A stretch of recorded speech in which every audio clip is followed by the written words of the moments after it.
Yes. Good morning.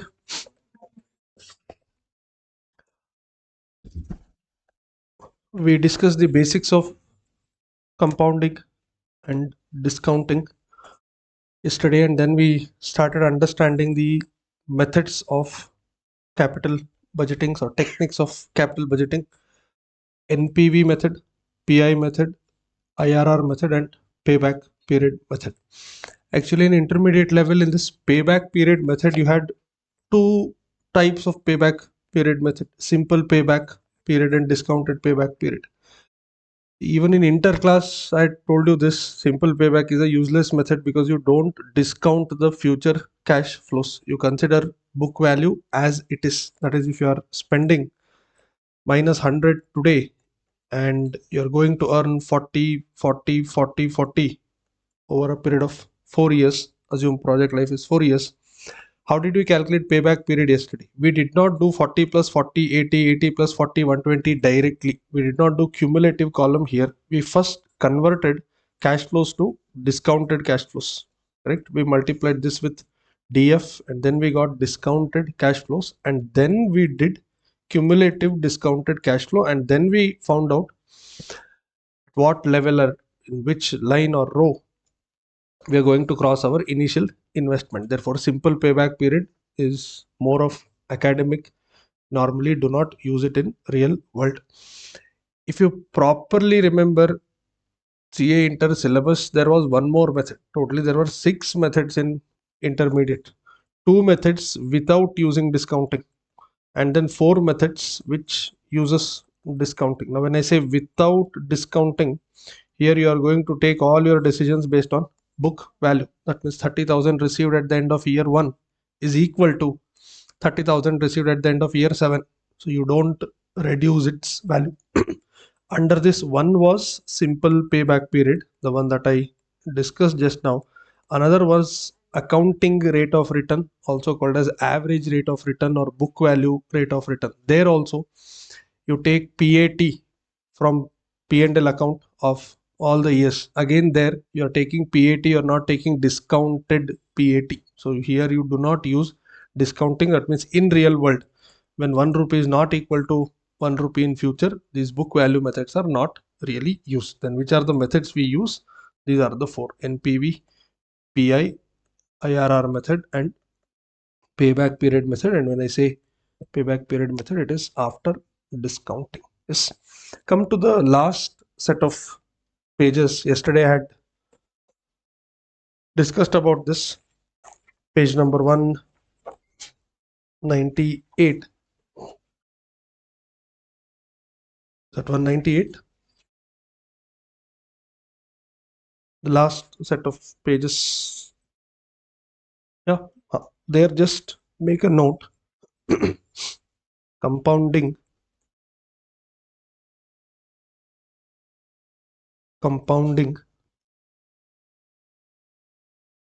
What is the formula we use for compounding? Future value is equal to P into 1 plus R to the power N. Next line, discounting is equal to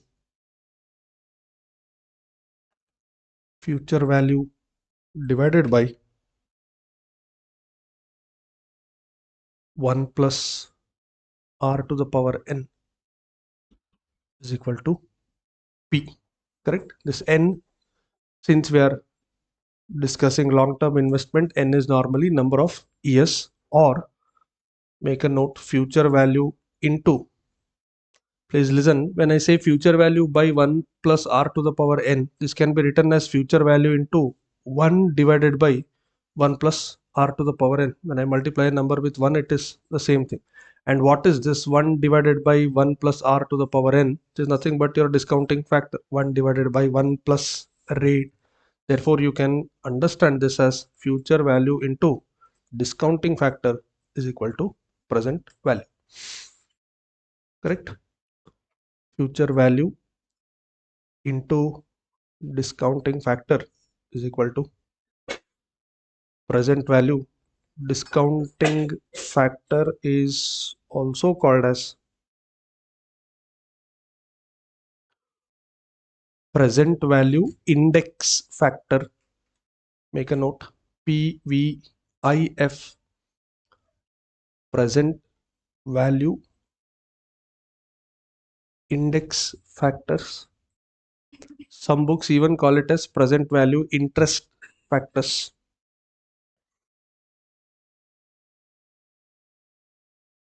Yes. Now don't copy what I'm writing. Yesterday we did one sum, year 0, 680 and year 1, 2, 3, 4, 5. Just go to your solution. You have done CFAT calculation, not PBDT numbers. CFAT numbers. You have got 5 different numbers, correct? And therefore we multiplied that with discounting factors. What if these numbers are same for all 5 years? I know chances of this happening is very less in real world. What if this number is same for all 5 years? Then you may not need this table, correct? This is year, this is CFAT. Normally we do what? Discounting factor at 10% and then we take DCFAT and then you get the NPV number. Now yesterday's solution, these numbers were different, so we multiplied with discounting factors. If this number is same, then we don't need this table. Do you remember there was a term when you earn same cash inflow every year? This was called annuity. Right? This happens in simple interest funds. When you put 100 rupee, you earn only 8 rupee, 8 rupee, 8 rupee. No question of compounding. Compounding will not be annuity because every year interest changes. Like SLM method, depreciation is same. It's another example of annuity. But WDV is not annuity because every year your depreciation amount is changing. So the term, wherever you see the term annuity, understand there is equal annual cash flow. Equal annual cash flow. Now in that case, you are going to multiply this with 0.909, 0.826 like this 5 different terms. Instead, this 200 is constant everywhere. You can multiply with 200 into summation of discounting factors. Since 200 is same, instead of multiplying that by 5 different line items, we can keep 200 and multiply by summation of discounting factors. I'll give you a small example. Suppose if you have 10, 10, 10 and 10 and you need to multiply this by 1, 2, 3 and 4. What is the long route of doing this? 10 here, 20 here, 30 here, 40 here and then this total, correct? Or since 10 is same, you can write it as 10 into 1 plus 2 plus 3 plus 4, which is also 10 into 10, the same 100. That means if your annual CFAT is constant, you do not have to write a table every time. You can take annual CFAT into this total is called present value annuity factor. Therefore, when I say PVIF, it is index factor. It is for that year. Discounting factor is called PVIF, but summation of discounting factor is called as PVAF, and this should be used only when you have annual cash flows being same. Only if the annual cash flows are same. In business world, this chances are very less because no business is earning same amount every year, that too forever. 2 years it may be same, third year it will not be same. But if at all in question, if you see annual cash flows, cash flow means CFAT being same, you do not have to prepare a long table. You can take fixed number into summation of discounting factor. Just make a note of this. DF is called PVIF.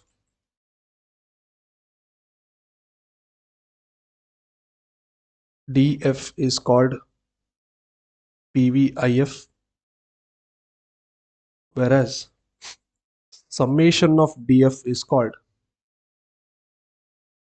PVAF, present value annuity factors. Present value annuity factors. In bracket, to be used when annual cash flows are same. To be used when annual cash flows are same. Full stop. I'm making you write in this page because This is required even for equity share valuation. Suppose there is a company, I'm investing in a share of that company, and that company is giving fixed amount of dividend every year, no growth model. That means if I purchase that share for 120 rupee and I'm planning to keep that share for 5 years, year 0 cash outflow, and I'm planning to keep it for 5 years, and this company historically has been paying same amount of dividend. This is called no growth model. And if I'm going to earn 8 rupee, 8 rupee, 8 rupee 5 years, and at the end of 5th year I'm planning to sell it, let's say 145 rupee. Now how do I calculate the NPV, or how will I decide whether the investment is good or not? Year 0 minus 120, year 1 to 5, anyway number 8 is constant. I know 5th year there is additional cash inflow, but at least 8 is constant. What I can do, 8 into summation of discounting factor at say 10% for 5 years, which can be written as into PVAF. So whenever you use AF, understand PVAF is annuity factors, and annuity can be used only in these kind of cases. But if they say dividend is consistently growing at 10%, then it is 8. It is 8 plus 10%, the new number plus 10%, then you will not be able to use PVAF. So this concept is needed in this chapter number 1, and also in equity share valuation. To some extent you need even in business valuation, where business is expected to earn same CFAT for next 5 years and you are planning to acquire that company. When you're planning to acquire a company and you're considering only next 5 years profit, you need to know whether the profit is same number or there is a growth expected. If the number is same, again you will have to use PVAF. But here this is not over. This is 120 outflow, and 8 into summation of discounting factors will only give you dividends portion. Again you will have to separately consider 145, because this 145 will come to you at the end of year 5. Will I do this also into PVAF? No, PVAF is only for same cash flow every year. You won't be earning 145 every year. You're earning only at the end of 5th year. That means this is PVIF, present value index factor.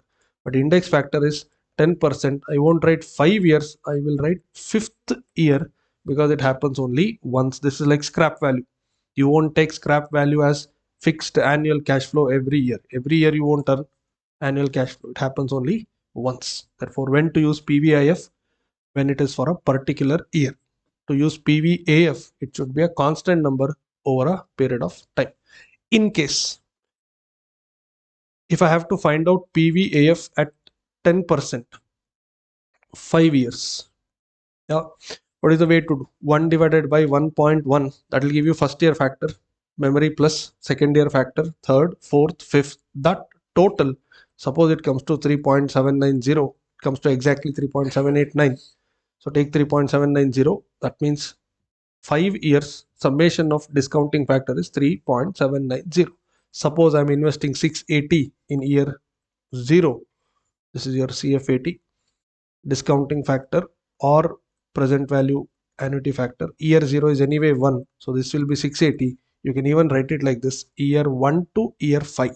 Yesterday we wrote separate line items. You can write it like this now, 1 to 5, 200, and this can be multiplied by 3.790 plus in the year 5. If there is any scrap income, say, then you have to take only the year 5 cash flow into DF, not all 5, because you're not going to earn this all 5 years. This total will straight away be your NPV. You don't have to make it 1, 2, 3, 4, 5 separately.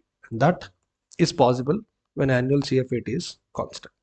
So theoretically, in classroom, you may get a lot of sums where you have annual cash flow being same, but then in real world, it is quite less, because no business, you have so many clients, you check their P&L, you will never get exact number P&L over last 3 years or 5 years.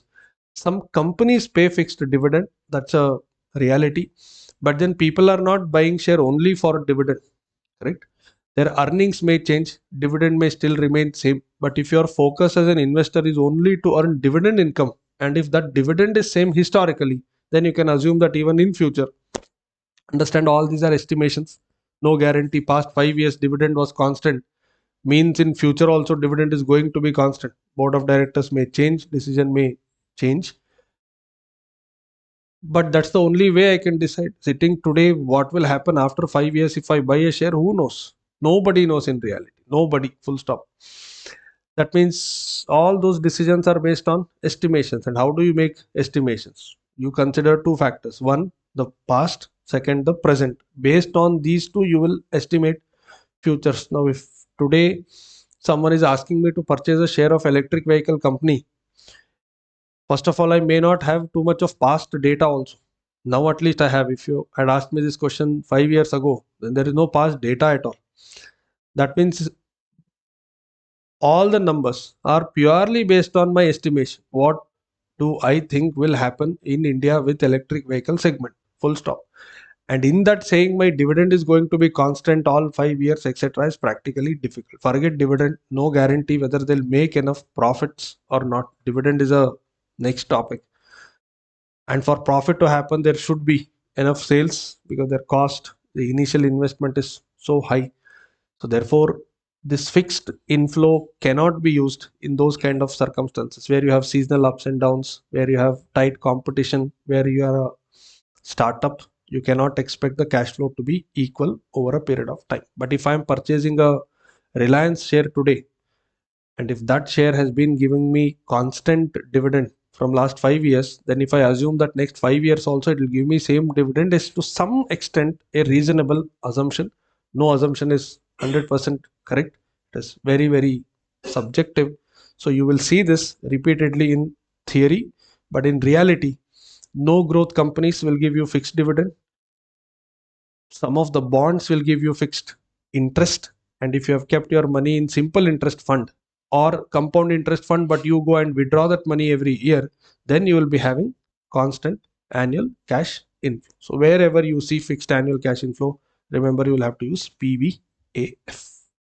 Yes. Come back to the topic. What you have written now is repeatedly used in many places. Important to know.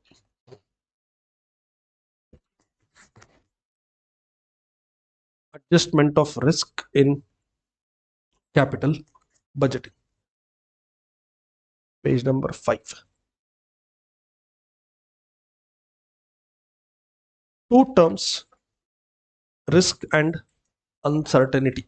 Please underline this. In case of risk, probability distribution of cash flow is known, and when there is no information to formulate the probability distribution, the situation is referred to uncertainty. What is risk and what is uncertainty?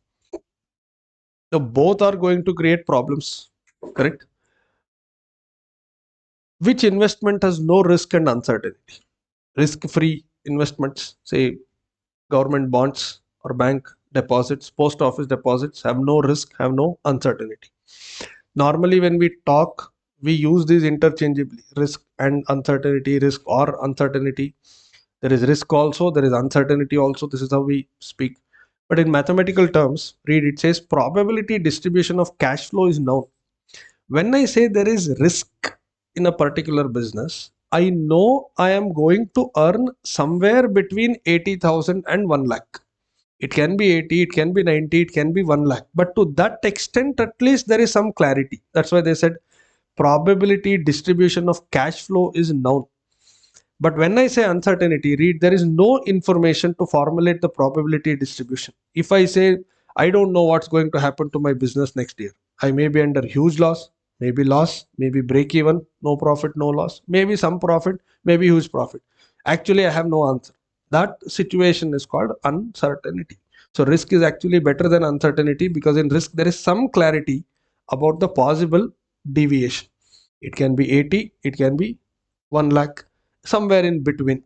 That is risk. But if you say, I have no clue what's going to happen to my business next year, that means that's a clear-cut example of uncertainty. But understand, both you can't predict. No one predicted COVID. Therefore, all the businesses that are only predicting risk, they're not predicting uncertainty. What is the guarantee there won't be another COVID next year? If you're preparing budget today for 1st April 2024, to 31st March 2025, on what guarantee you are putting that number as sales, on what guarantee you are putting that number as material cost, labor cost, tax rates, and so on. There is risk, there is also uncertainty. That means whether it is risk or uncertainty, see, this are interchangeably used for all practical purpose. Either way, it creates a problem to a decision maker. Now, we used one term in between, probability distribution.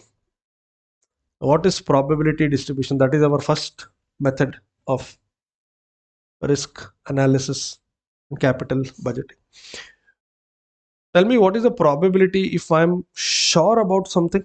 Is it 0 or is it 1 or is it 0 to 1?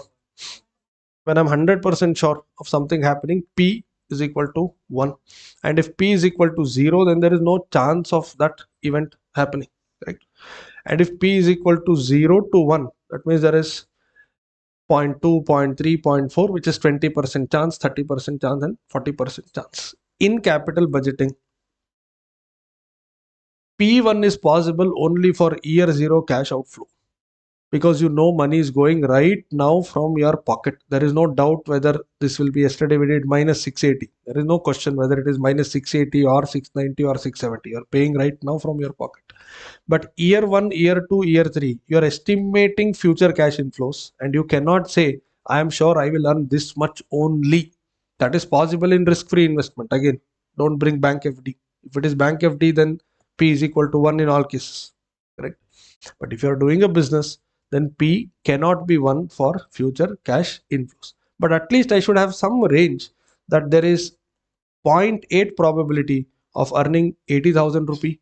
There is 10% chance, or 0.1 probability I may earn 90,000. There is 10% chance, if everything goes really well, I may even earn 1 lakh. This is called probability distribution, where you are in a position to estimate all possible outcomes. When you say tossing a coin, there is probability distribution, 0.5 head, 0.5 tail. If you are able to put this, then that is risk. When you are not in a position to put this at all, then it is uncertainty. Again, I repeat, though it looks like it is easy to handle risk, it is difficult to handle uncertainty. Handling is later. You don't even know which one you will be facing next year. Correct? What if there is a war?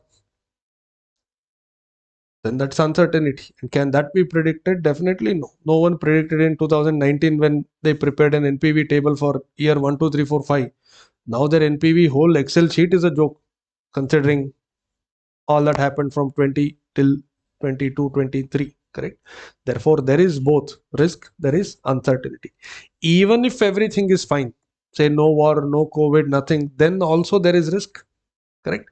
But in addition to risk, things can go wrong further if there is too much of inflation in the country, if there is too many problems in the country, too much of ups and downs in the country.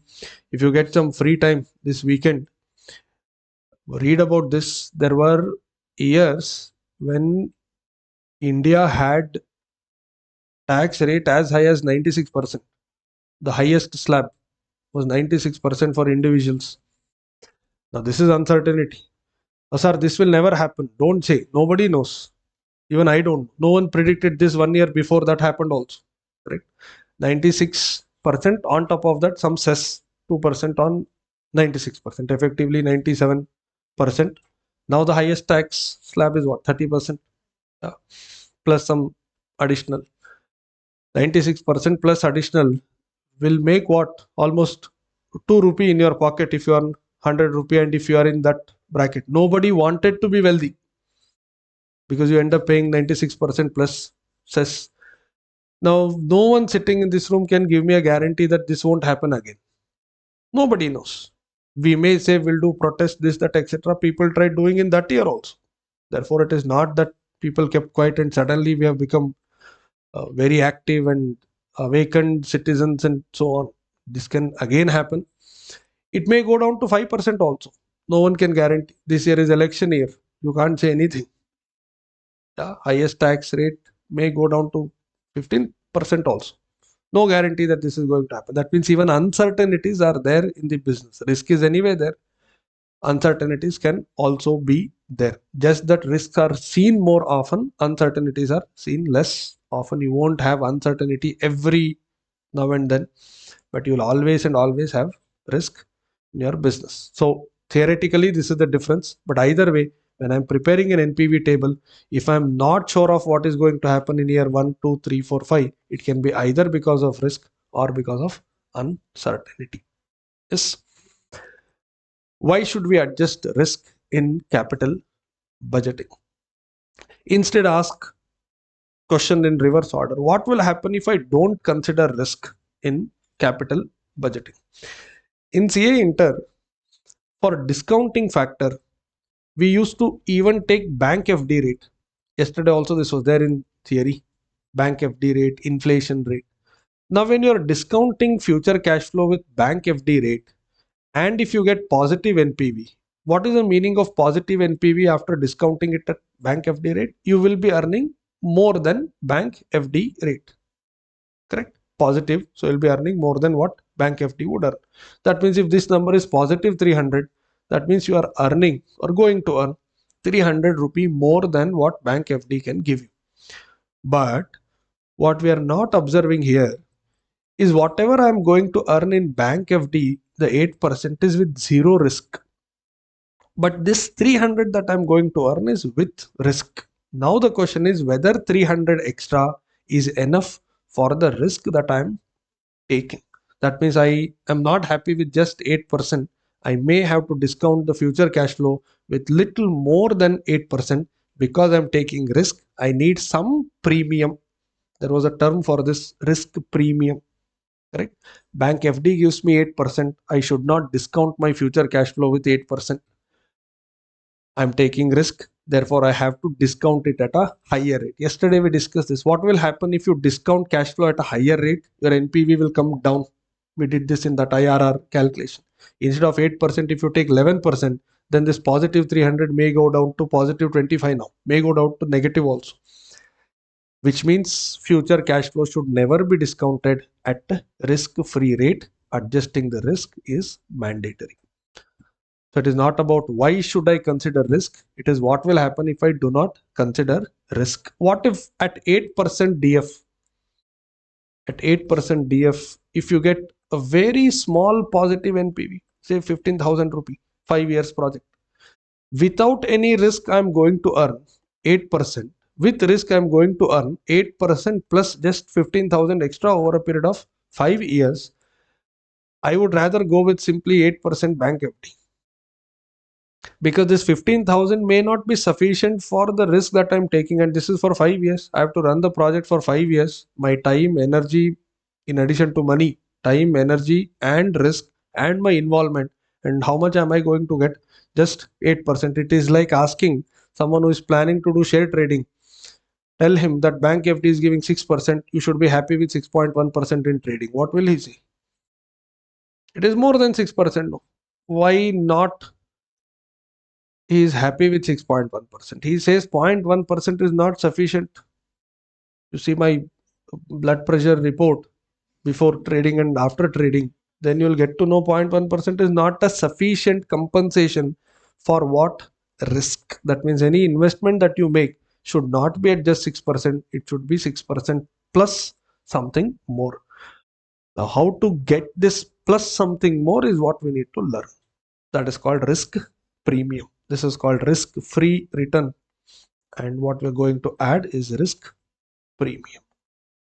This is called risk-adjusted discounting rate. That means discounting rate should not be simply bank FD rate. It should be bank FD rate plus a premium because I'm taking risk. Yeah.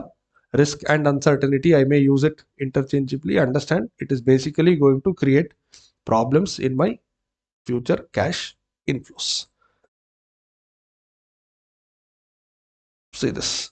Adjustment of risk is necessary to help make the decision as to whether the returns out of the projects are proportionate with the risk borne and whether it is worth investing in the project over the other investment options available. When bank FD was already giving me 6%, why will I do share trading if I'm expecting 6.1%? Because 0.1 is not the sufficient compensation for the level of risk that I am taking. Mark this important. Sources of risk can be a 4 marks theory question given detailed explanation in next page, can be a multiple choice question also.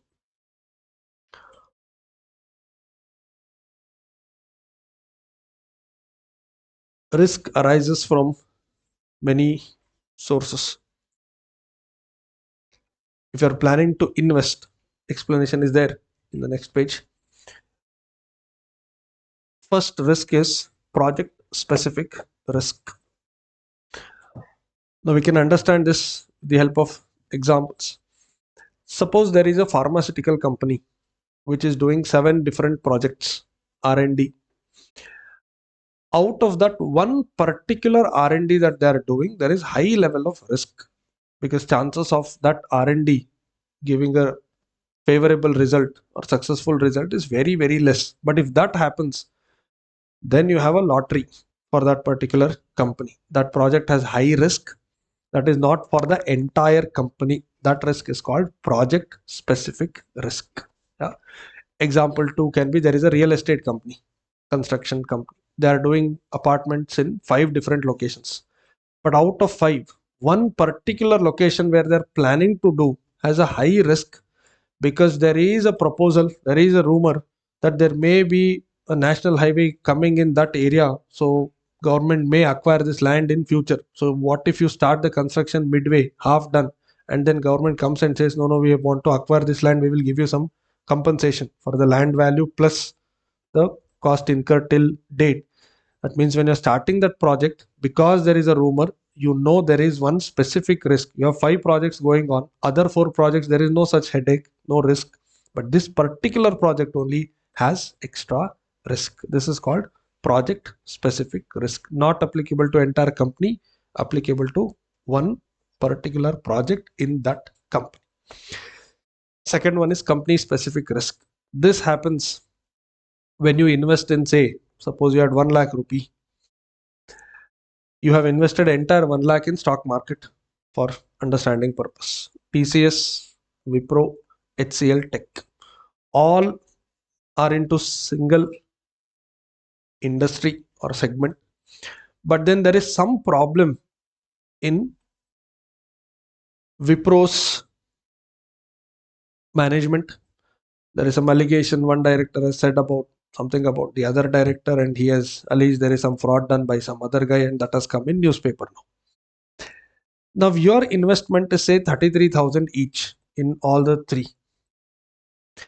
Now your entire portfolio is not at risk. As such, the technology industry is not facing any problem. Only one particular company where you have invested some money, this 33,000 is at some type of risk now, because this may come down to 0 also. This may become another Satyam. This risk is called company specific risk. Now it doesn't matter which project Wipro is doing, how many new clients they are going to get, whether their last 5 years P&L and balance sheet is looking good or not. Given the present problem they are in, there is some element of risk. Is there a problem with specific project? No. Is there a problem with entire software industry? No. Is there a project with Wipro alone? Yes. That means this is a company specific risk. Third one is industry specific risk. What if there is a risk related to entire IT industry? That is, what if our IT companies are not getting enough clients from foreign countries? Then if you are investing in whether TCS or Wipro or HCL Tech, your entire 1 lakh is at risk. Now the risk is not limited to 33,000. Your entire 1 lakh is at risk, because you have put all your money in just information technology segment. This is why they repeatedly use the word diversify, correct?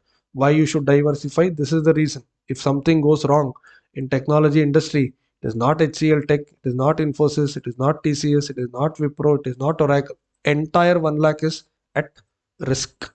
That's why people talk about diversification, so that you can at least reduce your industry specific risk. Fourth one is market risk. Market risk is when there is a big change in the customer's demand. People are not using that product at all. Company is good, Industry was good. All 5 years past data has been fantastic. But what if people are not accepting that project? There's a trend, there is a change in the customs, in the taste of the public. They are not going to buy your product at all. This is called market risk. I'm sure 3 to 5 years from today, you can correct me if I'm wrong, there won't be any pen drives. Now itself I'm seeing very less pen drives. Some of you may be using that to a very limited extent. Same thing happened with CD till floppy came. Floppy came, no one got to know floppy has come. By then pen drive came. So floppy market did not even pick up within 1.5 2 years. I don't think many of you have even seen a floppy. You've seen a CD, you've seen a pen drive. In between there was one more called floppy disk. Used to be this big, like a matchbox. Yeah, and then pen drive came, and then memory card came, and then now Google Drive. Correct? You're now storing data in cloud. That means 3 to 5 years from today, there may be zero pen drives. Like now, how there are zero CDs. Now, if you buy a new laptop, there is no CD drive itself. Correct? That means they are fixing that itself. So forget talking about CD. Even if you buy CD, there is no place to use that in your device today. That means 3 years from today, entire market of pen drive industry may completely go. So if you are investing in such products where you're expecting in next 2 3 5 years this product may be out of use at all, then that particular risk is called market risk. This keeps happening every now and then. You see some new products coming which was never used, and old products which were too good 5 years ago are not there in the market today at all. Correct? Next one is competition risk. Every business has this unless you have 100% stake, unless you are monopoly. Only set of companies where there is less risk of competition is when government gives 100% control. Say Indian Railways will never face competition risk because they will never allow my train or your train to go on their track. Even if we set up a company, we can buy trains but we can't use it because we are not allowed to use that particular track. And such companies are very less. Correct? Even government companies don't enjoy 100% monopoly every segment. Yeah, for coal, for steel, for banking, for postal, there is a government company and there is an alternative non-PSU also. Correct? But wherever government has kept 100% control, there is no competition risk. And when we are talking about A limited, B limited, and most of your clients have competition risk. Yeah, risk due to economic conditions. This is what Ukraine is going through from last 1.5 years. Sri Lanka went through this. Pakistan went through this. Whenever there is a recession, whenever there is high inflation, when there is political instability, there is problem within the country. And if you have business in that country, then irrespective of your product, your balance sheet, your P&L, product may be good, there may be demand, but if there is no good economic environment, then your investment is at high risk. It's as good as me having some shares of a Ukraine company right now. My fund has risk due to economic conditions. Last one is international risk. Suppose you are running a steel factory where your raw material is coming from China, and then there is some problem in India-China border, because of which China has put a restriction to their sellers not to send anything to India. Now your company is at risk, not because there is some competitor. It's not competition. It is supplier who is not giving you any raw material. Unless that India-China border issue is resolved, and which is not in your hand. You are a director of one small steel company. You can't solve this problem.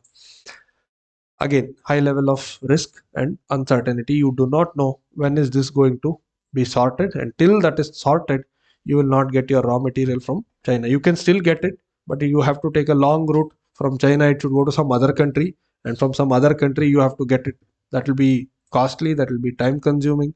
Then you have to sign up an agreement with some other third party that will increase your administration cost as well. So these are the 7 different sources of risk. Can be a small theory question for 4 marks, asking you to explain any 4 sources of risk, or in MCQ they can give a small example and ask you to identify which risk is this particular risk. Okay. Now the practical segment. First is probability analysis. In your notebook, write down the heading: probability analysis.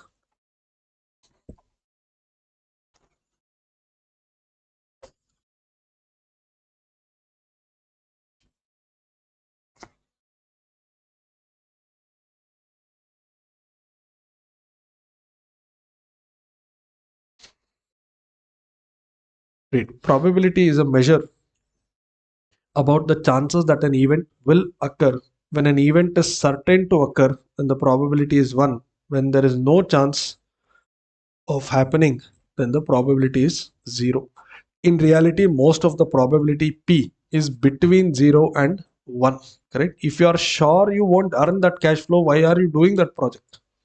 Year 1, 2, 3, 4, 5, P is 0, 0, 0. Why are you even doing that project when you are sure it will never happen?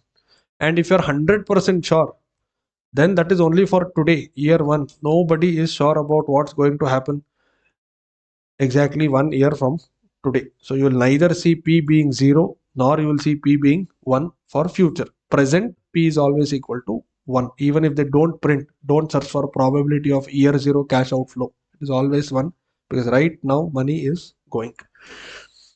Once we adjust probability, cash flows will be considered as underlined expected cash flow or probable cash flow, and NPV will be termed as expected or probable NPV. One small question on this. Project P and Q have initial investment of 10,000 and the following are their expected cash flow at the end of year 1 along with probabilities. Discount rate is 10%. Which project is preferable? P and Q. You have cash flows with you. You have probability table with you. Possible events A, B, C, D, E. Just tell me, should the total of probabilities be 1? Should the total of all probabilities be 1? Or should we not check this every time? Should we check this every time? Probability has to be 1. Because when you say tossing a coin, head, tail, 0.5, 0.5, the total of the two should be 1. Correct? What is going to happen at the end of year 1? I don't know. There are 5 probabilities. Read. There is probability A, there is B, there is C, there is D, there is E. How do I read this table? There is, observe on screen, 10% chance of me earning 8,000 rupees. 0.1 is basically 10%. There is 20% chance of 10,000, 40% chance of 12,000, and so on. Correct? The total of all of this should be always equal to 1. And all of this is happening only at the end of year 1. So you don't have to do year 1, 2, 3, 4, 5. It is only year 0 and year 1. Now the question is which number to take in year 1. Understand, all these are now called as X, value of X. And when you do 8,000 into 0.1 plus 10,000 into 0.2 plus 12,000 into 0.4 and so on, then add all of this. This is called X bar, and this is called your expected cash flow. These are your cash flows and these are your expected cash flows. Right? Start now. ACB 2 NPV is equal to year 0 cash flow or CF80, discounting factor 10%, and then DCF80.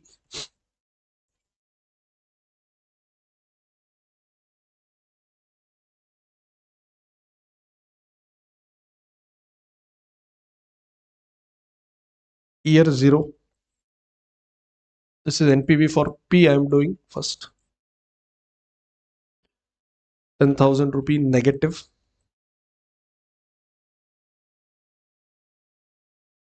Year 0 discounting factor is always 1. Year 1, how much you are going to earn? There is no one answer to this. There are five possible numbers, correct? Those are X, and then there is P. If you remember in statistics, some of you have done it. You used to do this P1 into X1 plus P2 into X2 plus up to Pn into Xn, and this was called X bar. That is probability of first outflow and that outflow or inflow. Yeah. P2 second probability and its X value, and so on up to n number of probabilities. Here you have 5, and that total is called X bar. I'll dictate this later. Tell me as of now in numbers. This is 8,000 into zero point 0.1 plus, start doing, 10,000 into zero point 0.2 plus 12,000 into zero point 0.4, 14,000 into zero point 0.2 plus 16,000 into 0. 0.4.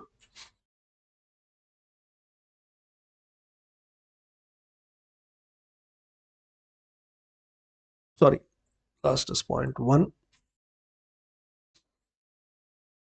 If you multiply individual numbers and then add, what you get is called X bar.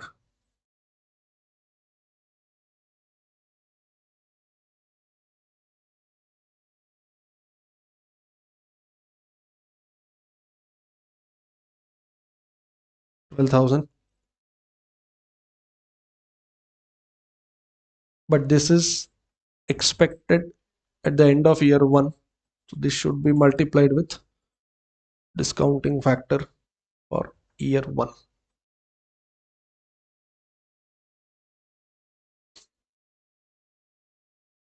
12,000 into 0.909. What's the number? 908. This difference is now positive 908. This is not called as NPV. This is called expected NPV or probable NPV.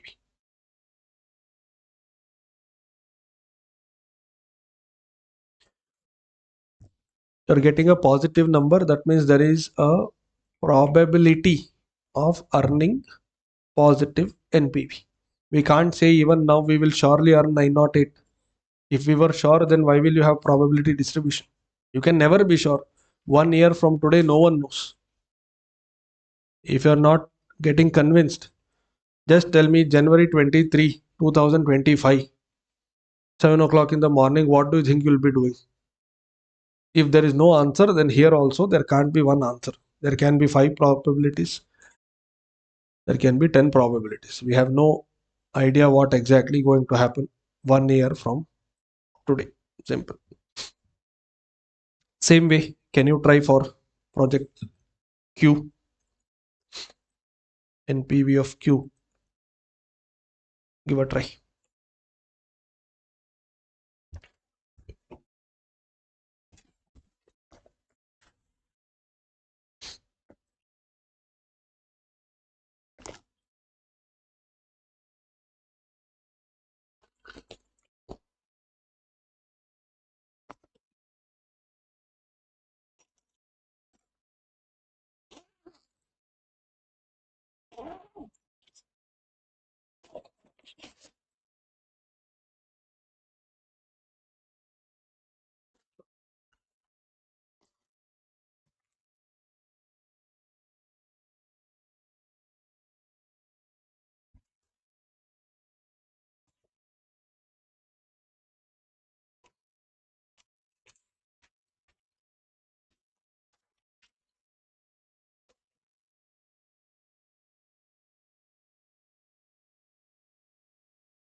Anybody year 1 without discounting?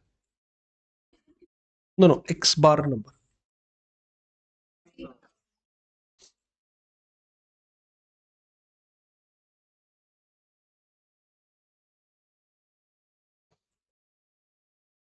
Final answer.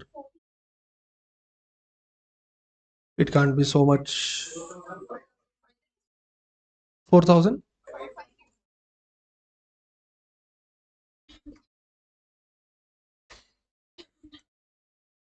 Approximately positive 4540.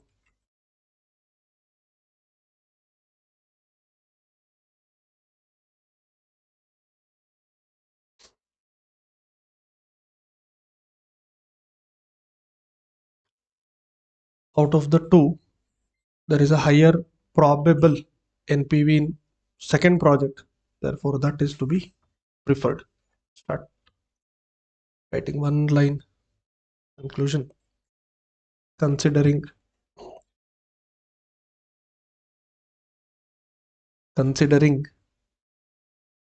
higher expected NPV or probable NPV, comma, project Q is preferable.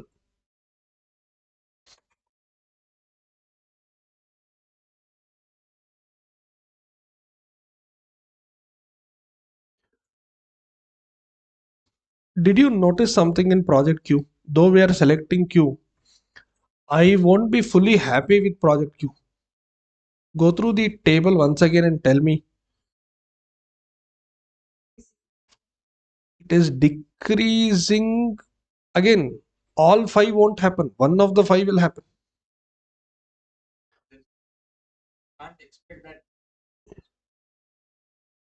There is too much of up and down in Q compared to P. You are saying here it can be somewhere between 8 and 16. And by the way, don't go by this flow. Sir, 8 became 10, became 12, become, that means we are comfortable. That's not the correct way. This can be written this way also, no? 16, 10, 8, 12, and this. Correct? He said there is big range. It can be as low as 8 and it can be as high as 24. Tell me, why do you think we should worry about that range? Sir, here the range is worst case to best case 8 to 16. Correct, but here the worst case to best case is 8 to 24. I am saying there is a chance of earning 24 also. Why aren't you happy with Q? If the probability of up and down is very high, then risk is high. That means you're saying Q is riskier than P. Do you remember there was something like this that you studied? This was not even inter, much before inter you had studied this. 11th, 12th.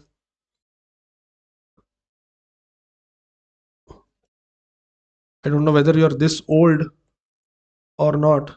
Rahul Dravid and Virendra Sehwag's last 10 matches score used to be in a problem. By the time you studied this, maybe this was old enough. Last 10 matches, Rahul Dravid has scored 41, 48, 37, 55, 40, and so on. Whereas Virendra Sehwag always used to score 2, 93, 7, 90, and so on. And then they would ask you one question: which batsman is more consistent? You remember this, or two students scoring marks in last 5 tests conducted in the class. Then you used to calculate something called standard deviation. Correct? Standard deviation is a part of variance analysis. Don't worry, that's our next learning today. We need to know the standard deviation. There was something like this: p into x minus x bar square, and you do the square root in a big table that is used in cash flow analysis. We will learn it today itself in some time. So as of now, if you just see where you are going to earn more, probability method is not about more risk or less risk. Where you are going to earn more compared to P, you are expecting higher NPV in project Q. Therefore, purely on the basis of NPV, I am selecting project Q. Yeah. Question number 3. Probabilities and cash flows for 3 years for a project is given to you. initial investment 10,000, discount rate given. Calculate expected cash flow. When they say expected cash flow, they're referring to X bar. Yeah. And then NPV, year 1, 2, and 3. Cash flows are given and probabilities are given. Similar question, but you have a single project, but 3 different years. And remember, now also the total of probabilities for each year should be equal to 1. Correct? Don't add this way. 0.1 plus 0.3 plus 0.2 is not the correct addition. In year 1, one of the 4 is expected to happen. That means total of these 4, 0.1, 0.2, 0.3, and 0.4, this should be equal to 1.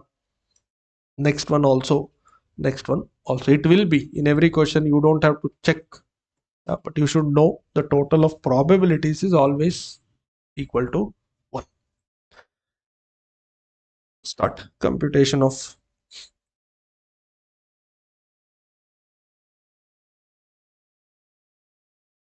expected or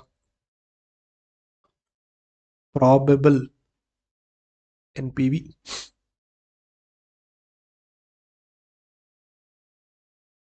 Expected or probable NPV. Year 0,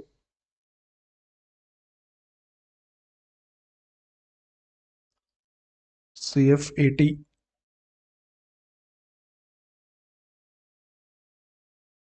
negative 10,000.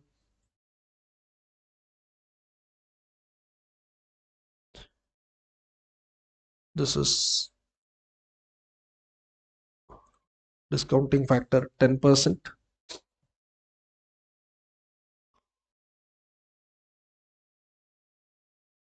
For year 0, it is 1.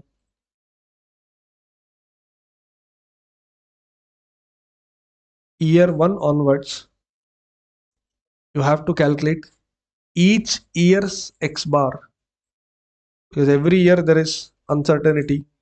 So it is 2000 into 0.1 plus 4000 into 0.2, 6000 into 0.3, 8000 into 0.4.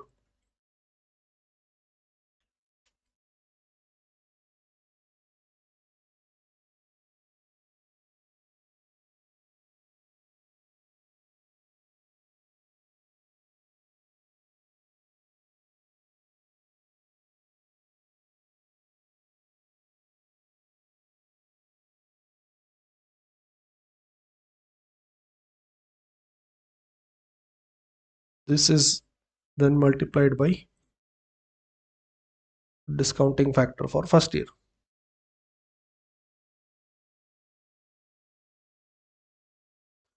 You have X bar first year, 6000 into 5454, is it?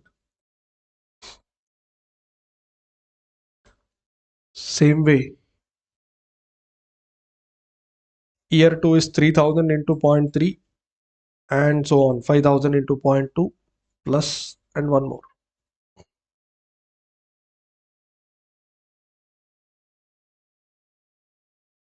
Remember, now you will have X bar every year.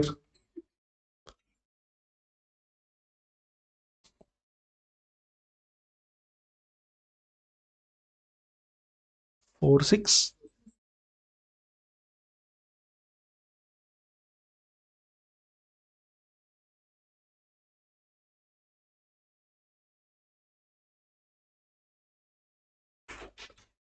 I will wait.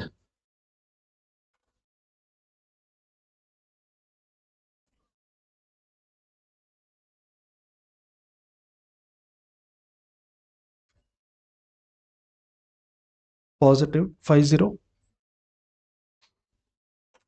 approximately 5070 or 5080.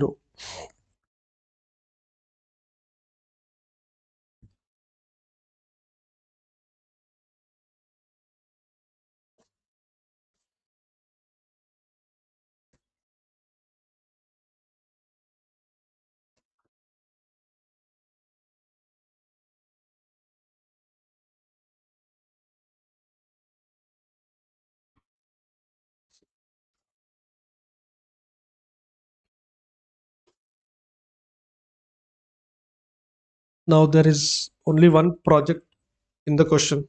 So if this is positive, then good to do. Otherwise, no. One single line answer. Since probable NPV is positive, project is worth accepting.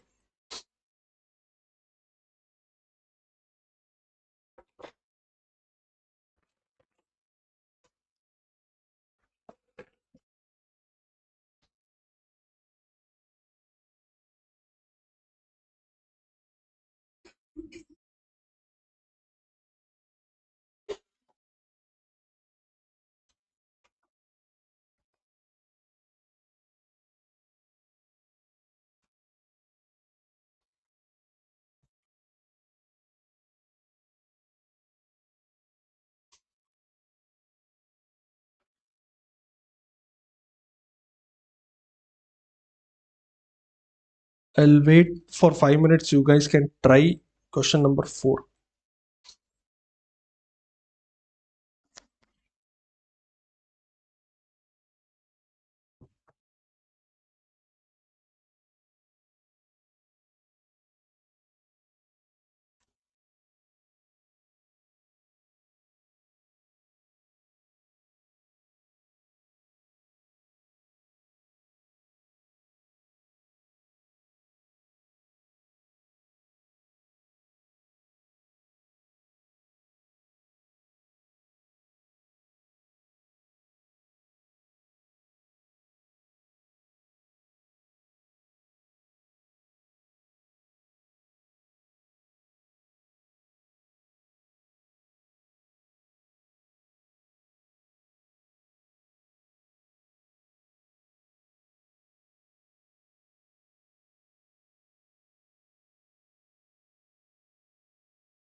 Anyone first project?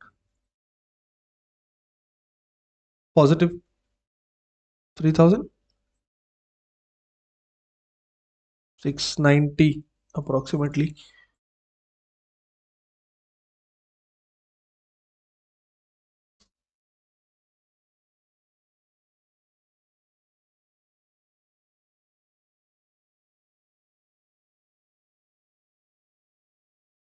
Second one,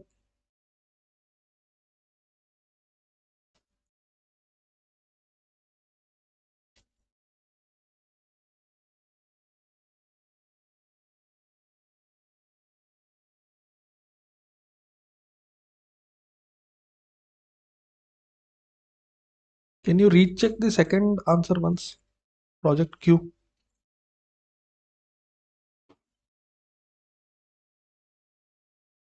Anyone else? 10,000 and above? Same.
Yes.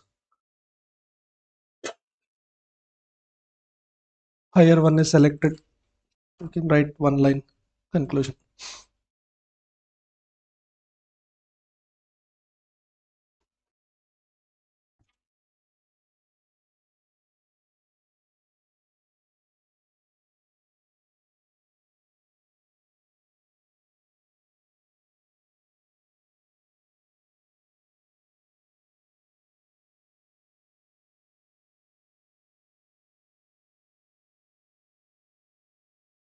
$10,300 approximately. Yes.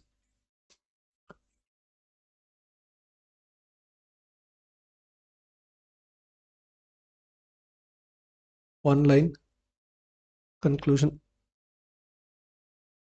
Considering higher NPV or expected NPV, project Q is preferable.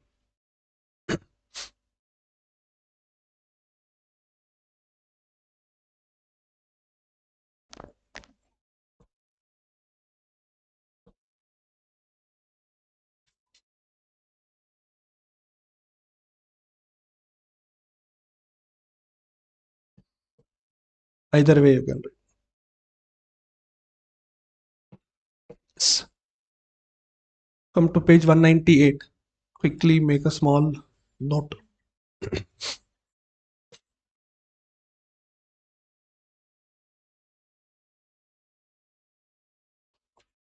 think the note that you have was about compounding and discounting. Draw one line there.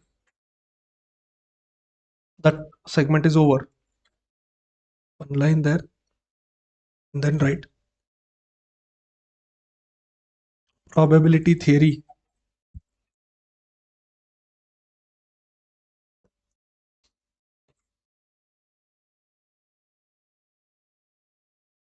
Line by line you write.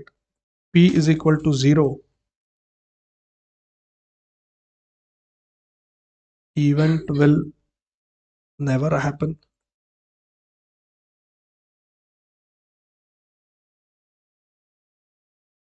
P is equal to 1.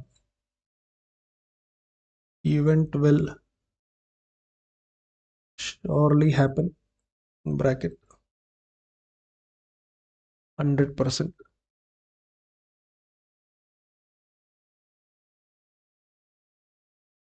P is equal to 0 to 1. P is equal to 0 to 1. Event may/may not happen.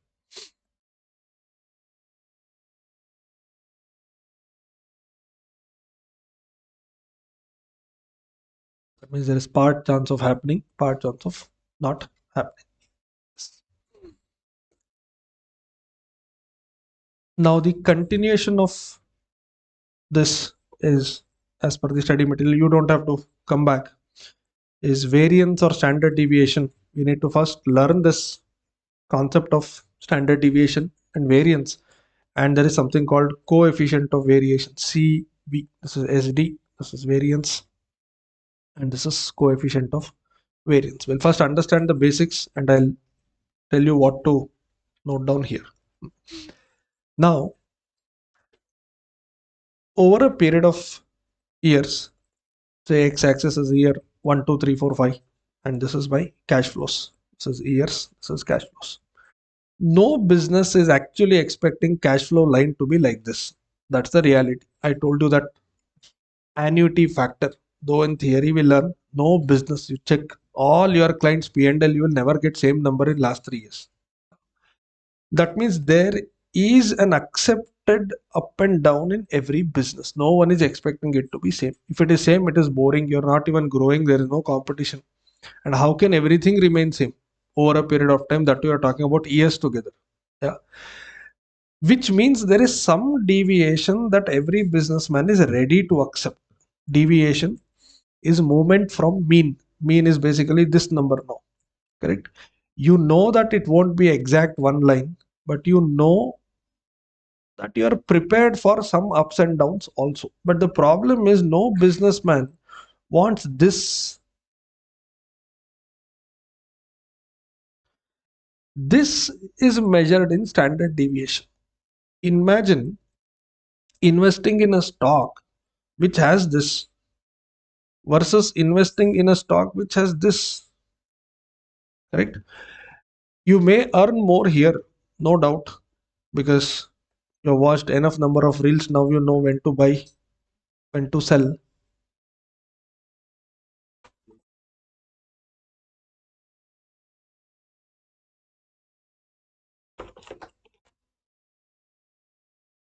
This one.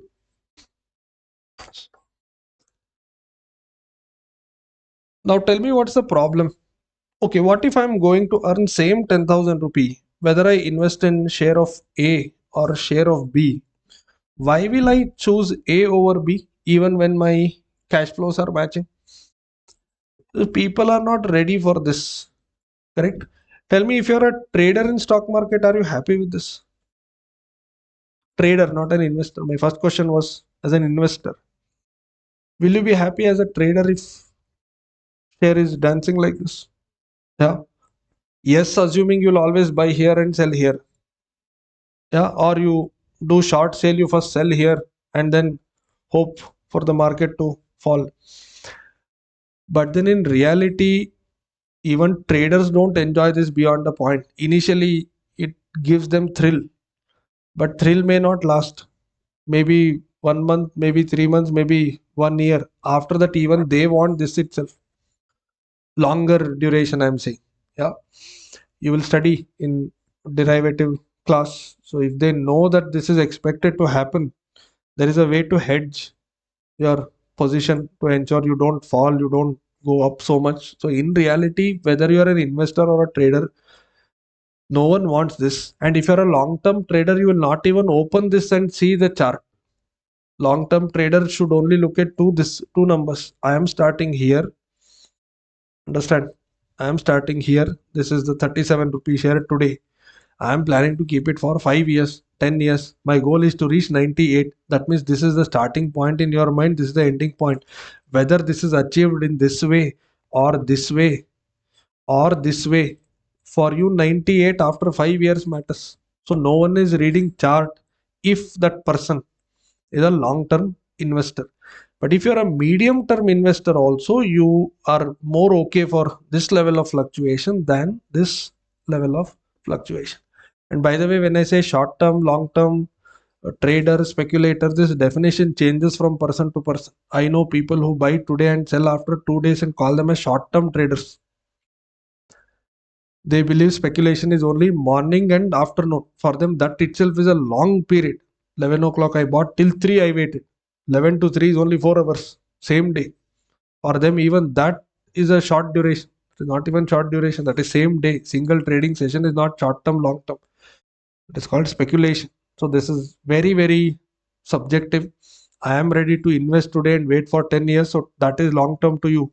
Long term to me. Some people count 3 years as long term. Some people invest in January, want to sell it in June. For them, that itself may be long term because they've never waited so much.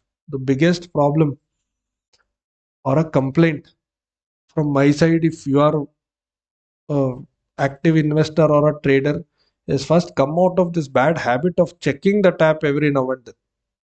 If that is not fixed, then you will never stay in the market for too long. If you are already doing it, uh, let that be a to do item of 2024. I will invest, but I won't check every now and then.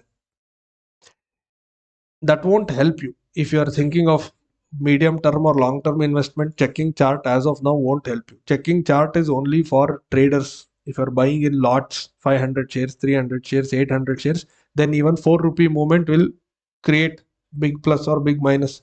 But if you are buying 300 shares for long term purpose and you're not expecting any return immediately, then there is no meaning in you checking the charts. You still want to follow that company. Next day morning you read business standards, because when you read newspaper you are reading it with some calm sense of mind, but when you're checking the chart there is no sense. Your BP and the chart is directly proportional, you know. It goes in the same direction. Therefore, if you want to be a long term investor, especially if some of you are doing small investments, buying 300 400 rupee shares and planning to keep it for long term, there is no reason for you to check what is happening in share market right now. That's not your purpose. If that's your purpose, then you are not an investor, you are a trader. People say I'm an investor, then check every morning evening, then you are not an investor. You know what is the correct definition of a long term investor? Invest and uninstall the app. That's the correct meaning if you want to call yourself as long term investor.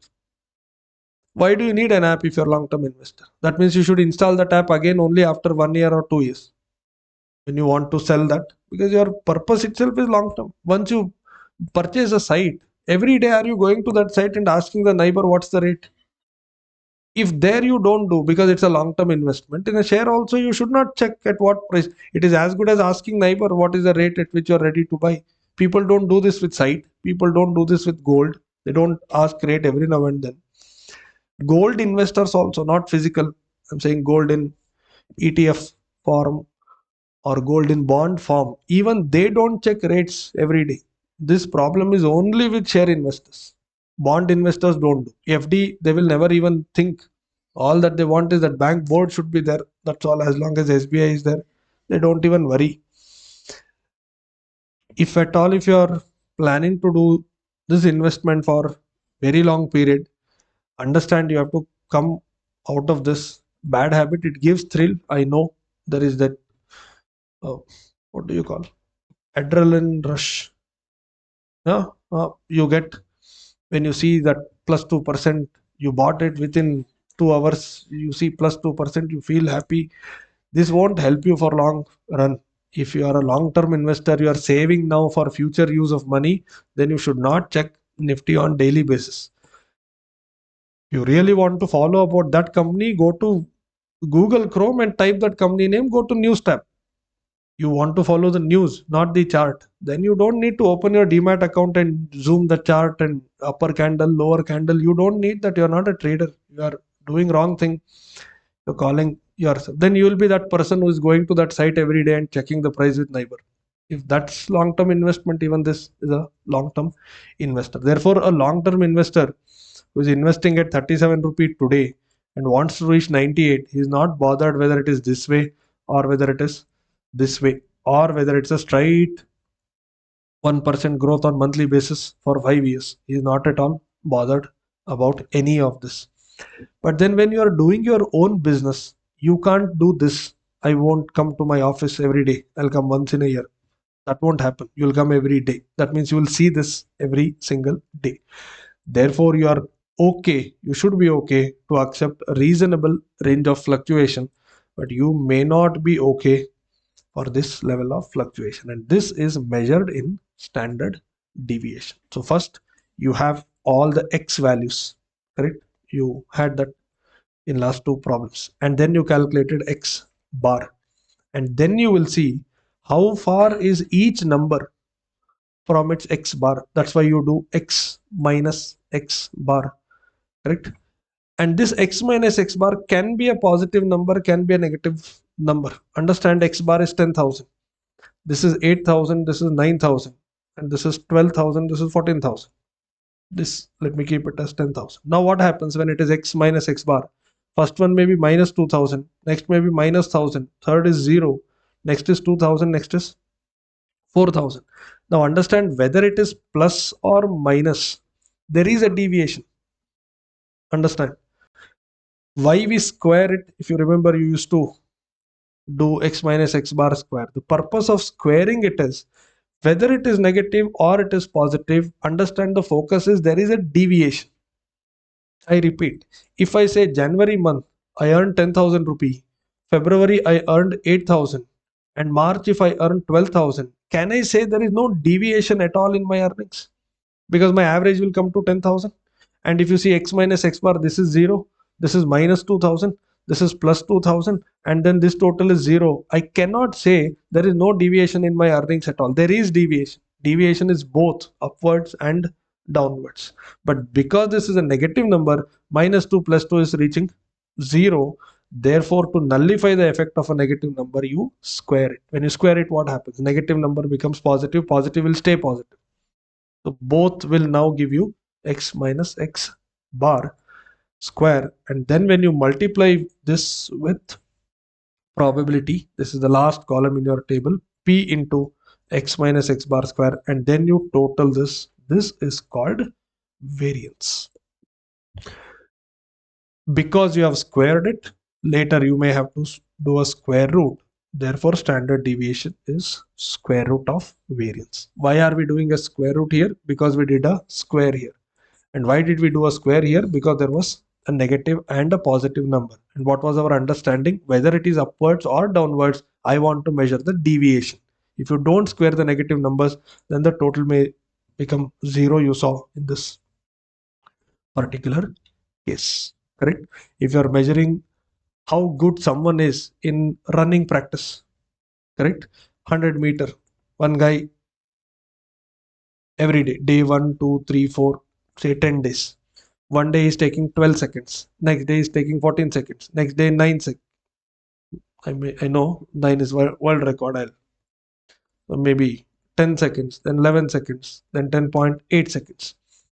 Now if you do simply the total and find out the average and then do x minus x bar, then you have negative, you have positive. Whether it is negative or it is positive, understand, someday he is faster, someday he is slower. Deviation is both way, upwards and downwards. I took the example of Rahul Dravid and Virendra Sehwag. Average score is 47 runs, but someday he is scoring 43, someday he is scoring 51. If you just do the average, it looks like he's always scoring 47, because one is positive, one is negative. But if you square the difference, here also minus 4 square, here also 4 square positive, so this is 16, this is 16, then you get to know there is some deviation. Remember, the word deviation is not always positive deviation, negative deviation. There is no term called positive, negative. Deviation is basically dispersion from mean. Mean is where you are expecting it to be. What all can happen is deviation, and you square it because you want to nullify the effect of negative number. Yes. Make a note of this in the same page. Variance is equal to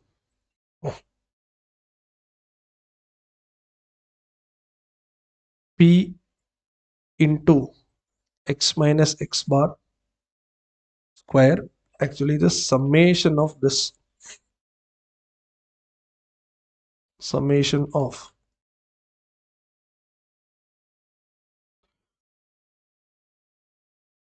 P into x minus x bar square, standard deviation, is equal to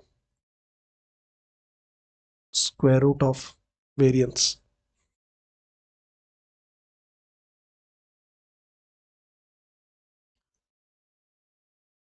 By the way, standard deviation symbol is this.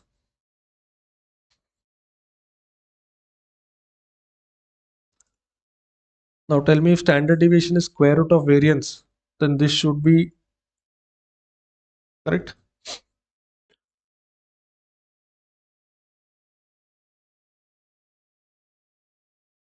Standard deviation is square root of variance.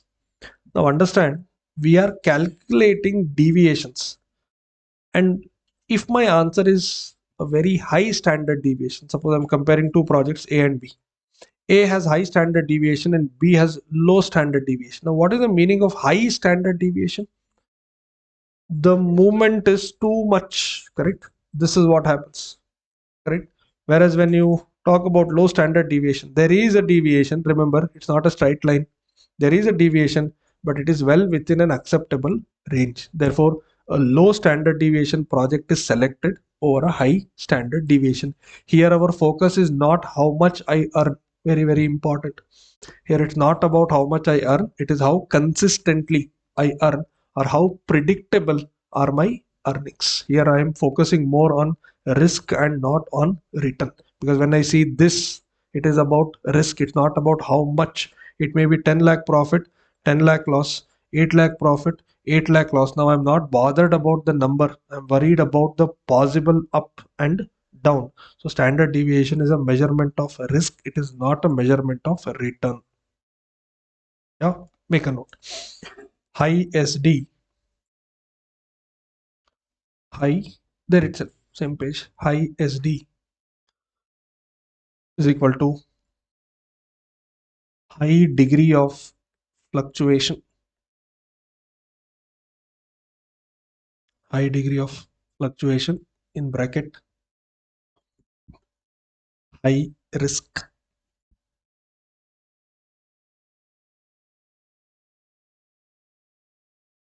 Same way, low SD is equal to low degree of fluctuation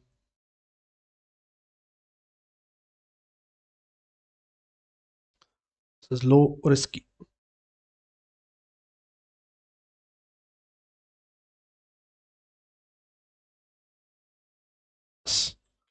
This learning of standard deviation is needed. 4 different topics you will use standard deviation, not one. Especially portfolio management, value at risk, business valuation, and today's topic. 4 different places. They will straight away start giving you SD is equal to a number. You should understand that is in comparison with another number. High SD is high indication of risk. Low SD is low indication of risk. Come back to the text, page number 8.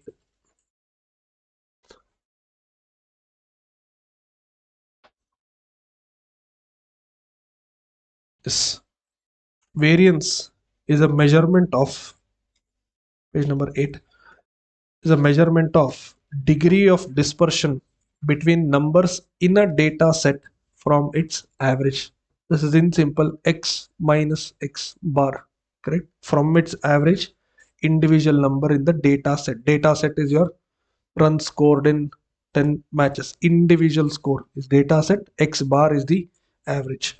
In simple words, variance is a measurement of difference between average of the data set from every number in the data set. That's why you do x minus x bar for each line item. X is individual number, x bar is one single number. Variance measures the uncertainty of a value from its average. Thus, variance helps an organization to understand the level of risk it might face on investing in a project.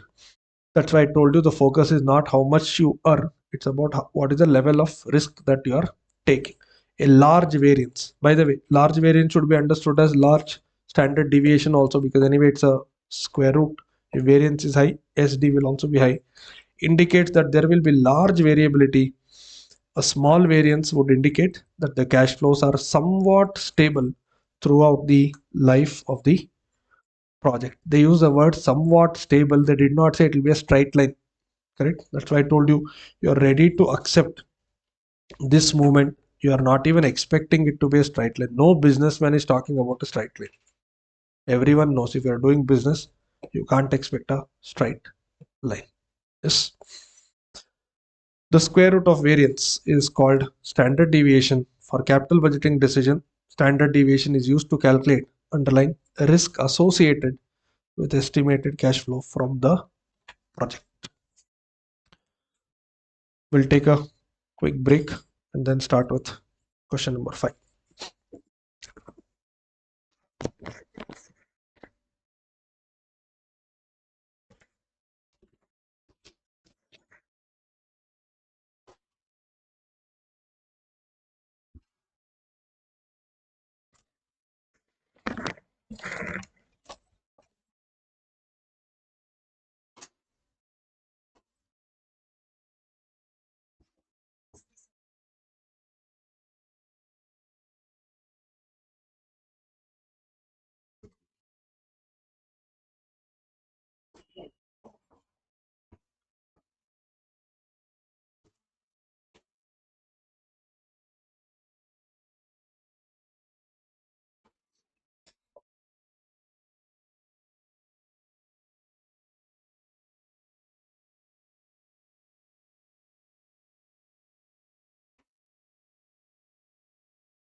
Question number 5.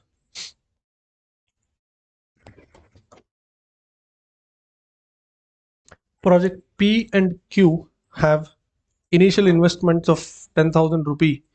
The following are their expected cash flows at the end of year 1 along with the probabilities. Discount rate is 10%. Which project is preferable based on standard deviation? Project P and Q, possible events, cash flows, probability, cash flows and probabilities. Now they're not asking you to find out NPV first of all.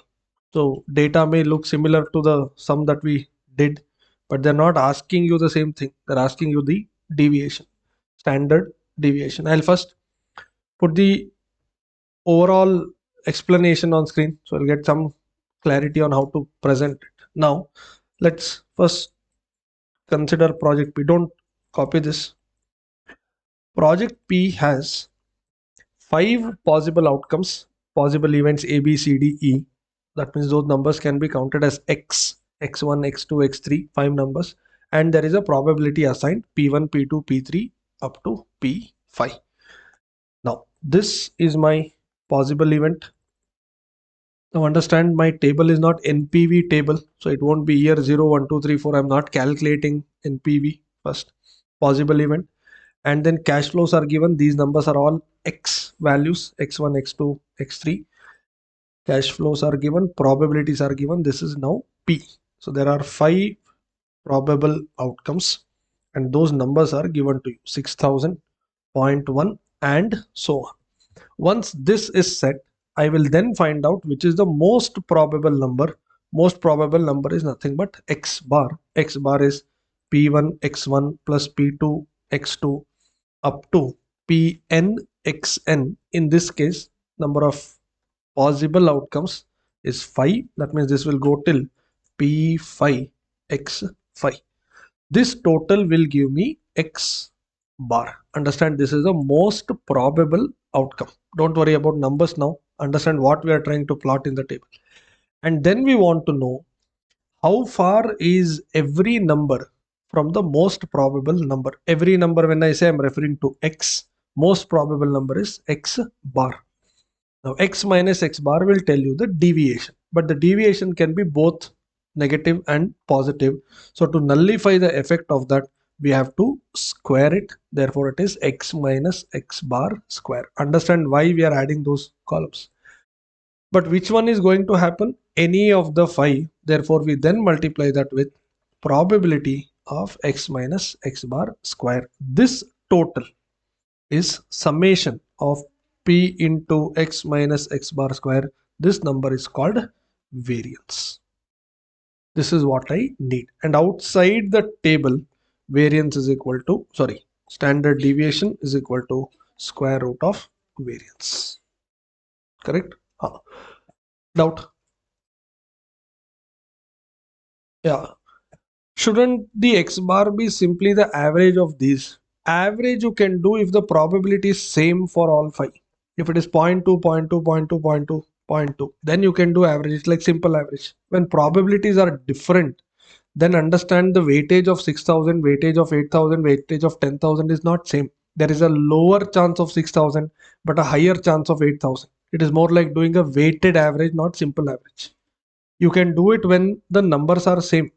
Correct? I know why this doubt is coming. When I said Rahul Dravid scoring, I said last 10 matches and you divide by 10, because in last 10 matches the importance of each match is same. Match 1, match 2, match 3 is 1, 1, 1, 1, 1. Therefore you can do the total and divide. But here within 1 year there are 5 probabilities and the weightages are different. If this is same 0.2, 0.2, 0.2, 0.2, 0.2, then you tell me whether you do this into this or you do the total divided by 5 outcomes, you are going to get the same number. Correct? But chances of 5 probabilities being same is very less. It won't be like head versus tail that it is 0.5, 0.5. Yeah.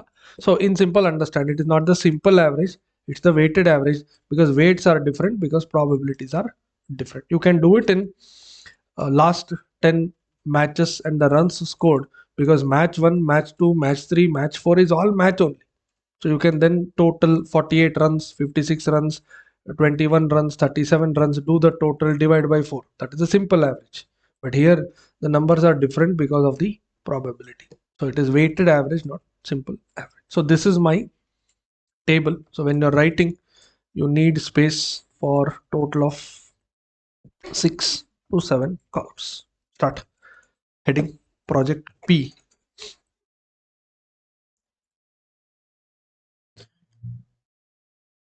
First column, possible or probable event.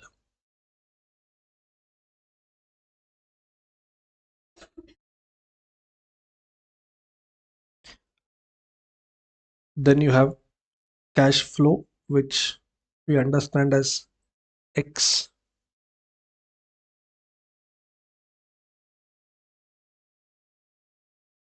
Then the probability factors, that is P.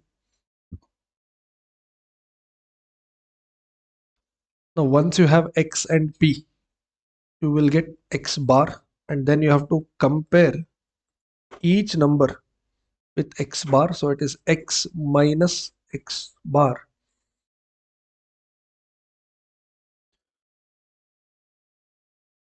Tell me, this will give you deviations, but deviations can be both positive, negative. Therefore, we square it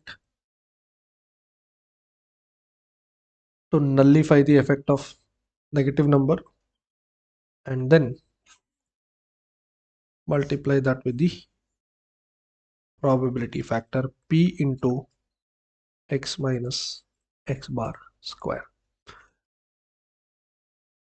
And be careful here, in standard deviation table, numbers are going to be too big, because imagine deviation comes as 6,000. You are going to square it, so it will be 36 and that many zeros. So be very careful while writing the numbers. First, bring all possible events A, B, C, D, E.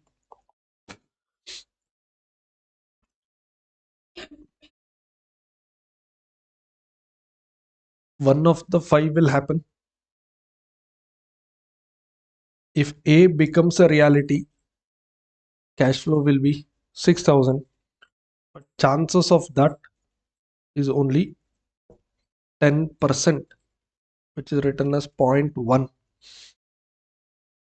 Same way, 10,000,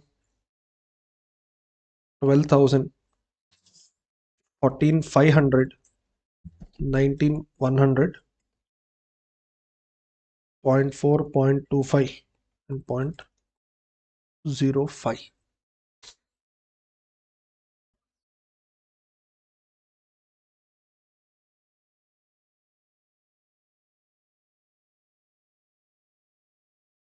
Outside the table, leave 1 or 2 lines and then calculate X bar value.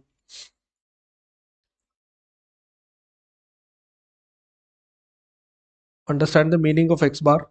Out of 5 numbers, the most probable outcome is X bar, which is 6,000 into 0.1, 10,000 into 0.2, 12,000 into 0.4, 14,500, 0.25, 19,100 into 0.05.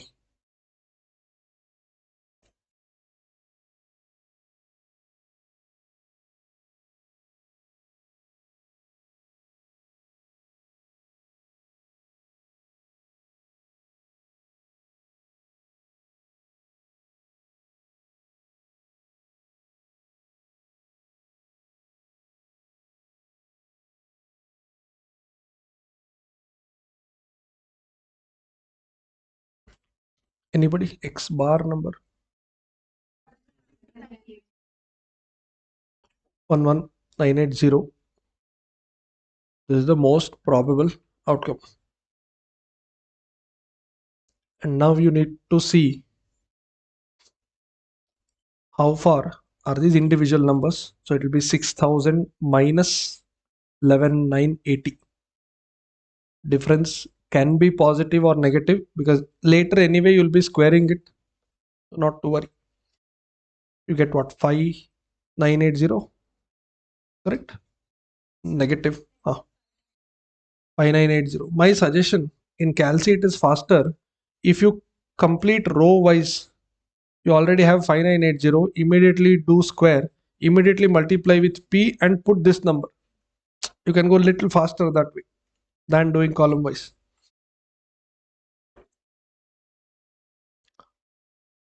5980 negative into 5980, that into zero point 0.1.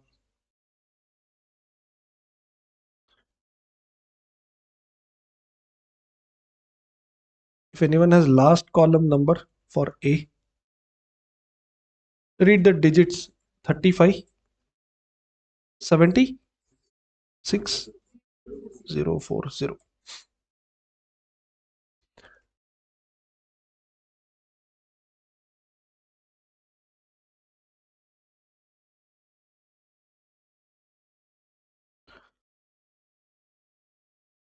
This way you will have 5 numbers in last column,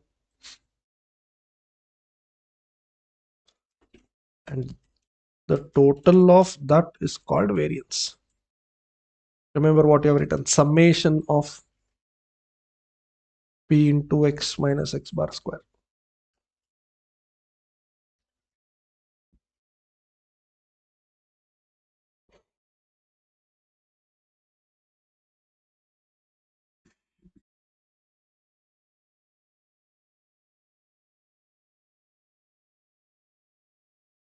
Six double zero, correct?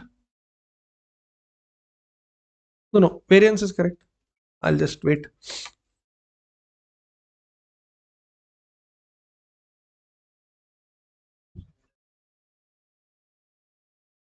So there can't be rounding of mistake here. It has to be exact number.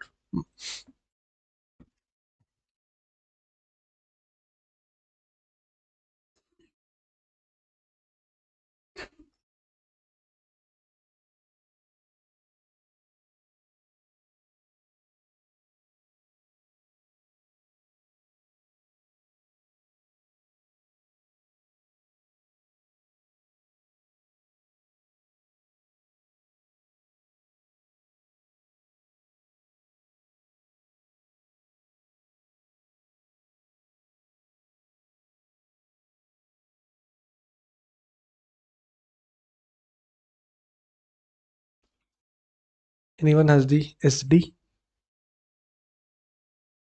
Sorry, 2912 approximately.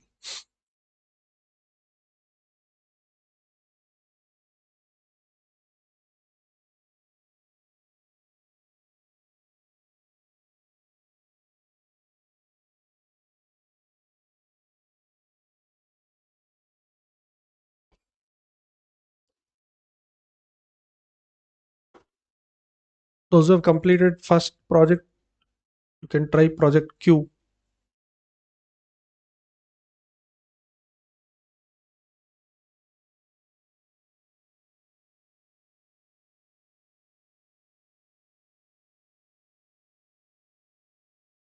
Q also done.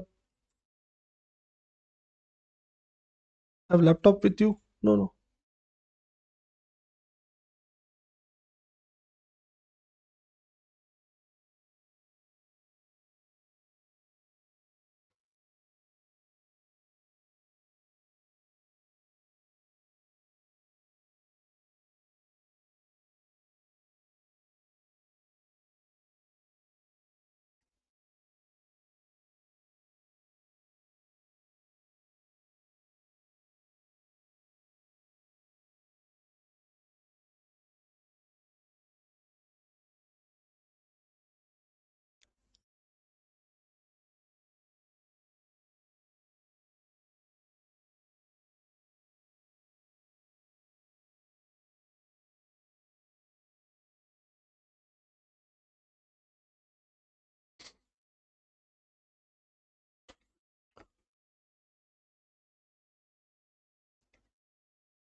Do we have X bar of second project?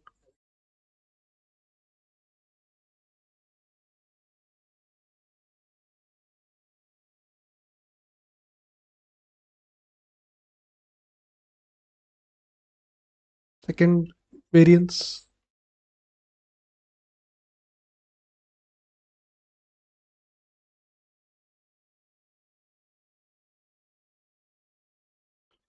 Same.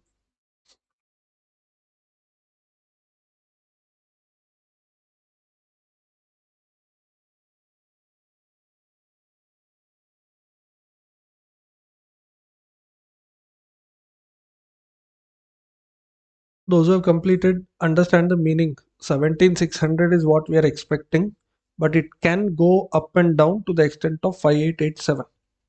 So that's the range, minus 5887 plus 5887. If this number is very high, suppose if it is 9887, then it can go down from 17600, 9000 down and 9000 up.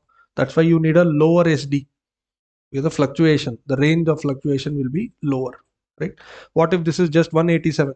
That means it is 17600, can be 180 more or 180 less. So there is some stability when you have a low standard deviation.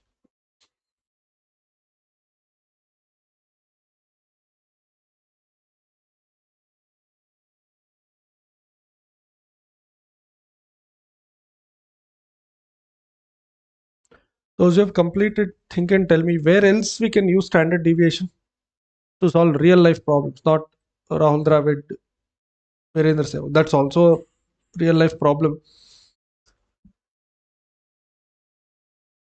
Daily expenses, is it really so in your case? Is there so much of up and down? Okay, tell me, can this be used in share market to identify which stock is better between the two? You can have a probability table of what can be the share price today, correct? Say possible event A, B, C, D, E. Share price can be 120, 130, 140, 109, 89. And what is the chance? P. Once you get X and P, you can work out standard deviation. That share which gives you lower standard deviation, that means you are not expecting it to be having too much of up and down. So standard deviation is used by traders because they are worried about extreme up and down on daily basis. Again, I told you, if you're a long-term investor, SD of particular share for a particular day is irrelevant to you. One day before budget, one day after budget, if you don't want to take extra headache, don't open the trading app. Yeah, because the SD is very, very high on the day of budget. It can go as high as a number, as low as a number. If you remember, last year budget, this is what happens when you don't know income tax properly and follow some random channels to be a good trader. In budget, they made an announcement about new scheme and old scheme of income tax where, okay, before that, I'll go one step behind. Lot of Indians have LIC more than insurance cover. They wanted to save taxes. Yeah. So if there are 100 people having LIC, 50 of them are having to cover their life risk. Other 50 are there to save taxes. That's how Indians think. Yeah. And this announcement came that you have a new tax regime, and in new tax regime, income tax is very, very low. In fact, finance minister did not even start the line under new tax regime. They started tax rate will be low. After a small pause, after all the clapping, they said only under new tax regime. If you remember that scene last year. And then what is the understanding of people who have LIC share? Now that the tax rates have gone down, people may not have so many LIC policies going forward. Suddenly LIC, not just LIC, every insurance company share price fell down drastically between starting of budget and ending of budget. End of the budget, when the actual document came out, then people really understood that this is not going to impact life insurance industry, because this is only for one type of scheme and not all varieties. And then LIC share prices started going up once again same day. Chartered accountants who are also into trading or investing would not have done anything with LIC share that day, because they know new scheme, old scheme, there is a difference. And LIC, one place you get benefit, one place you may not get benefit. But then lot of these YouTubers, they paused finance minister's speech and started their YouTube live and said, "Dosto, bej do." You know, nobody will invest in LIC going forward. Nobody will take insurance going forward, because the LIC benefit is not going to come. But that's only under different scheme, which many people did not understand. That's why I'm asking you to avoid doing any trading related stuff one day before budget, one day after budget. There's a lot of these things on TV, how it is portrayed and how it will really impact is very, very different. Now you all know how many of your clients are in old scheme and how many of them are in new scheme of tax. So now you know how much is the impact on LIC because of that announcement. 11:30 to 2:30, that day's chart, if you watch, you'll understand what I'm saying. 11 o'clock budget started. This announcement came around 11:45, 11:50. From 12 o'clock, they started selling all, not just LIC. I think even ICICI, Prudential, maybe. Even that company, all insurance company shares started falling because of this headlines that news channels gave. And what was the immediate conclusion made? No benefit of having LIC, no tax saving. Therefore, that is an example of high standard deviation. Now, you don't try to put a probability table this year during budget session what may happen to IRCTC based on budget announcement. Nobody knows what's going to be budget announcement and how that is going to impact IRCTC. Keeping such extremities aside, any regular day, for example, today's trading, tomorrow's trading, there is no extremity. At least yesterday there was nothing. Tomorrow we're not expecting anything. Last night no one started a war. Just now also I checked, there is no such uncertainty. Now you can have last day's Infosys trading, high point, low point, average point, opening and closing. With those 5 numbers, you can predict. Again, it can go wrong. Understand my wording. So you can predict 5 possible outcomes, which is A, B, C, D, E. Understand this table itself as Infosys share price for today. Possible event A, B, C, D, E. And then you put 5 numbers that can be the Infosys share price today, and also assign a probability. And then you can also work out standard deviation. Do the same thing with one more company, and then decide which share price is expected to have a stable movement today. And all of this only if you are a trader. If you are an investor, ESD for today in Infosys will not matter. Yeah. One free advice: those who are interested but do not have enough time to decide which stock to buy, instead of deciding stock, first try to understand the industry. Many students do mistake. Once the articleship stipend starts coming to bank account, controlling them in Inter, it is easy. They don't have money, so it's all imaginary numbers. But here they have money now. So don't, number one, follow random channels. I've been saying this in every class, especially those channels where the speaker is not showing his face. Yeah, there are lot of like this 3 minutes video, 8 minutes video, black screen, and some numbers, target 1, target 2, medium, short term, andar ki khabar, and all of that. If that guy is not showing his face, simple thumb rule, don't follow that. More than you choosing TCS or Infosys or Ultratech Cement, first understand cement industry. Then it is second step to decide whether you should buy India Cements or ACC or Ultratech. Don't jump to whether Ultratech is good or not. You won't understand anything, or you will get into a wrong understanding of Ultratech because you don't know cement industry first. First, try to understand a particular industry, and in that top 5 companies, in that your P ratio, MPS, EPS, dividend, then YouTube and other learning. Unless I know what is the source of Indian software industry revenue, what are the challenges, what risks they have, I should never get into checking Infosys balance sheet. I do not even know how software world is working in terms of P&L and balance sheet. If I don't know that, what is the meaning in going to Wipro's balance sheet?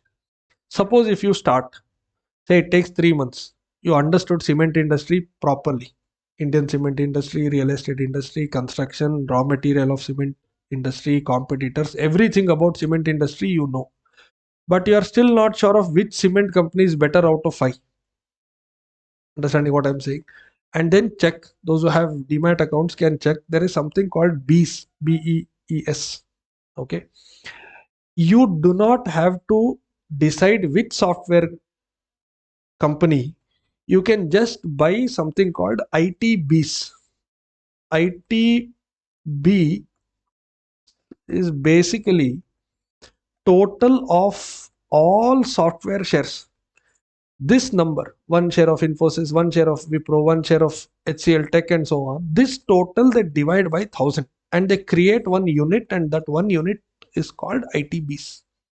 There is something called Nifty Bs, Pharma Bs. Pharma Bs, you know now what it is. Total of all pharma company shares divided by 100 or divided by 1000. Because if you have to buy one share of all software companies, this total may come to 1,87,000 rupees. Correct? One share of Infosys, one share of Wipro, one share of TCS. The total may come to 1,87,000. Sir, I want to invest in this industry. Then the best option is put 187,000. But I don't have so much money. That's why they created this. They divide by 100 or divide by 1000, and then they create a small unit. This ITB or Pharma B or Nifty B is available at 100, 200, 300, 400. I think Pharma B is 16, 17 rupee. Now, what is the meaning of investing in Pharma Bs? I am buying 1 by 1000 of all pharma shares put together. First, you do this. And once you know what is happening in pharma industry, now you will know because you have Pharma Bs with you. In that, then download Reddy Laboratory balance sheet, Lalpat Lab balance sheet, all the balance sheets of Sun Pharma balance sheet. That's the second stage. People directly go to Sun Pharma balance sheet and want to decide whether Sun Pharma is good or not. That's the wrong line of learning. If you don't have enough patience and time to decide Sun Pharma or Cipla Lab, then I told you just invest in Pharma Bs if you think pharma industry has better future. For that, you should first understand pharma industry, competitor, material used, cost, margins, sales, India as a market in Pharma Bs, and so on. So, uh, free tip for today is any day at any price, Pharma Bs are good to buy because we are only going to consume, you, me, and our future generation will only be consuming more tablets and this and that than our previous generation. So this market is only going up and not down. So any day at any price, you can start with Pharma Bs and then learn about pharmaceutical industry. It may take 6 months from there. Then if you decide Sun Pharma is the best company out of 7, then you go for it.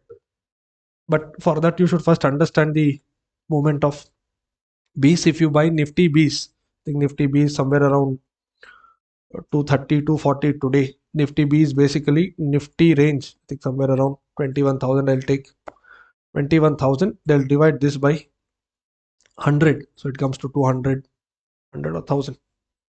100. So 210 plus it is trading at slight premium of 15 to 20 rupee. It is somewhere around 230, 240. That means if you buy one Nifty B, it is as good as you buying 1 by 100th of all Nifty 50 shares. So if you want to start but don't know which company, never start thinking about a company. But good thing with Nifty 50 is it has all variety companies out of this 50. You have car companies, you have banks, you have software companies, you have everything, starting from multi-product Reliance to Wipro to Bajaj Finance to everything in top 50. Therefore, this is a kind of mixed bag to start with. But if you think I want to invest only in pharma for long run, then It is good to go with those Bs. Every sector has a B. Pharma Bs, IT Bs, and so on. From here, you search more on your Demat account. And Pharma Bs also this time, IT Bs also this time. During budget day, you don't invest, you watch the movement and then find out why is it going up or why is it coming down. Then you will get to know the root causes, something in the budget. So standard deviation on these kind of dates may not work because, as I told you, the LIC share in the last year budget, people just buy crazily because everyone else is buying. And there are, by the way, I know you don't need me to tell you, there are a lot of YouTube live traders who start from 9:15 and go till 3:30 live. It's running commentary and their screen. And if you want to also start trading, if you watch these, then I told you, they mute finance minister speech and they start their live streaming. And then you are investing based on his knowledge of income tax. My worry is, who knows tax better than you? Why are you depending on someone else to tell you whether this section change in budget is going to impact LIC or not? They should check with you, not you checking with them. Standard deviation on those kind of days will be very, very high because of these kind of mass buying and mass selling. One small rumor is enough. Don't work out standard deviation.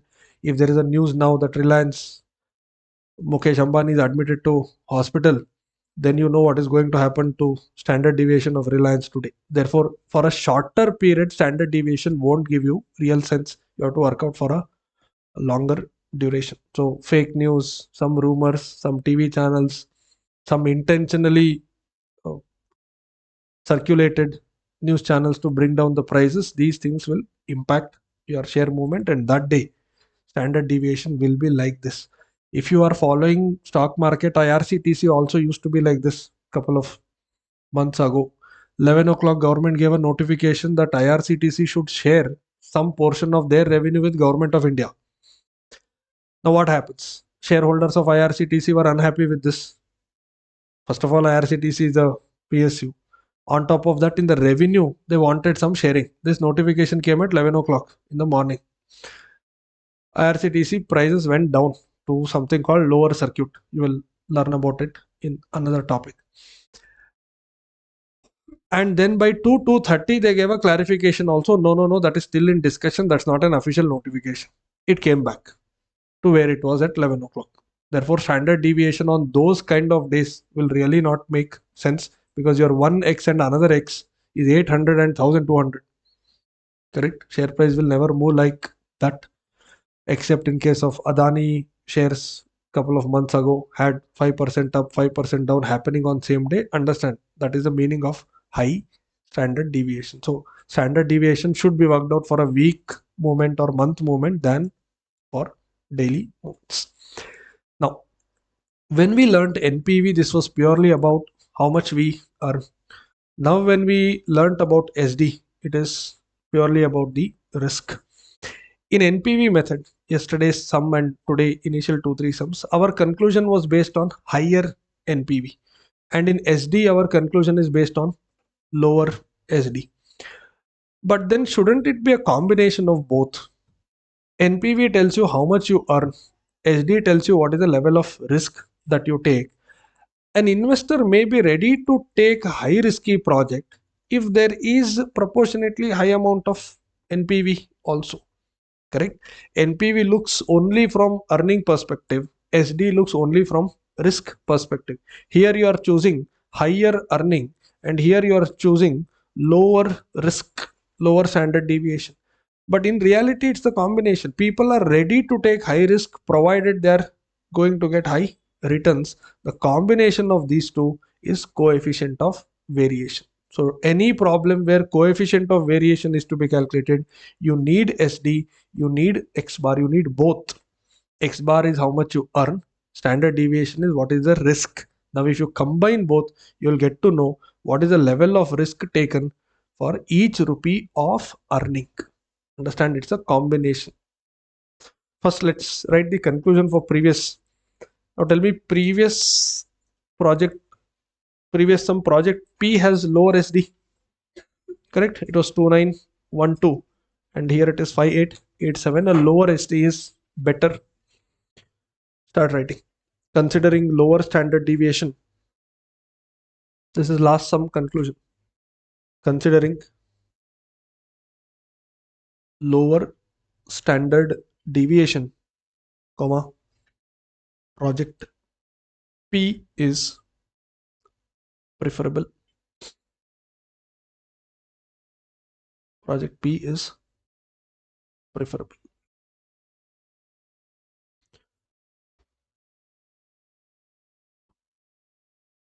Now say this coefficient of variation, and if you see the formula, it is standard deviation divided by expected cash flow. Standard deviation by SD by X bar. Now tell me, what are we trying to relate here? This is the measurement of risk and this is the measurement of return. Therefore, when I do standard deviation by X bar, I'm trying to understand what is the proportionate risk that I am taking. When you do purely on probability technique, it is all about X bar. When you do variation or standard deviation, it is all about risk, but you need a combination of both, and that combination of coefficient of variation. Yeah. Come to page 198. Just make one small note there.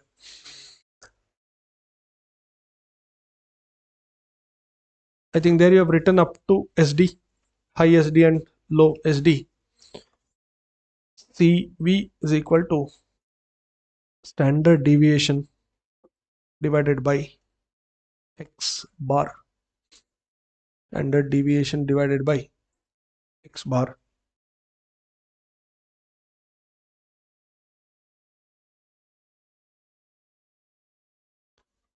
Lower CV is preferred over higher CV.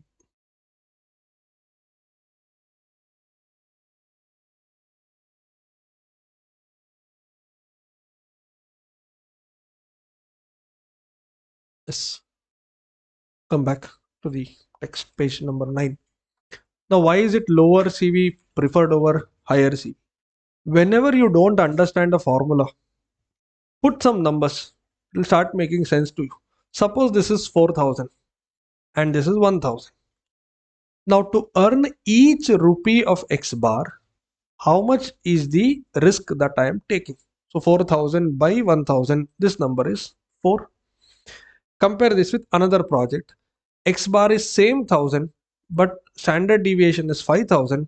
That means there, to earn each rupee of X bar, you are taking 5,000 units of standard deviation. Now you know why lower is better. Correct? It tells you to earn each rupee of X bar, what is the level of risk that you are taking. That means the lower number is always considered to be better compared to a higher number. What if this is 1,000 and this is 10,000?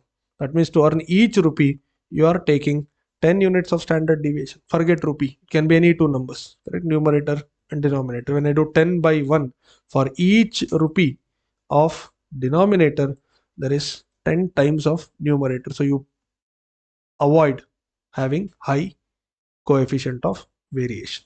This is the conclusion. First, you have X and then you have probabilities. Using these two, you calculate X bar and then you find out the deviation.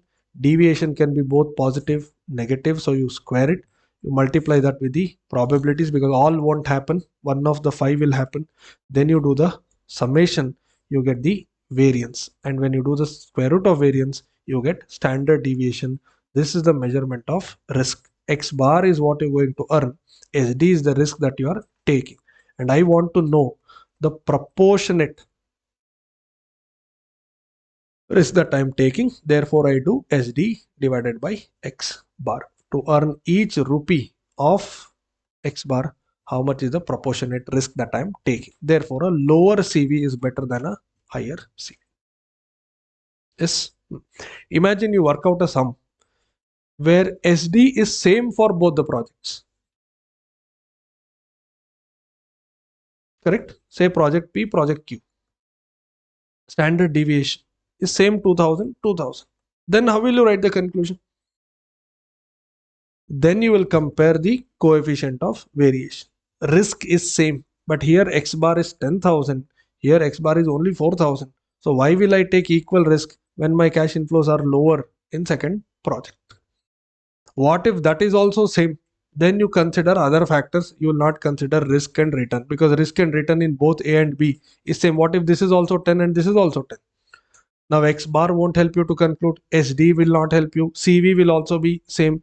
Then you will see the other factors may be non-monetary also. Risk is done, return is done, both are same. Tell me, if I give you two options, same risk and same return in both projects, how will you decide which is the best project? Before you say toss the coin, you may consider other factors.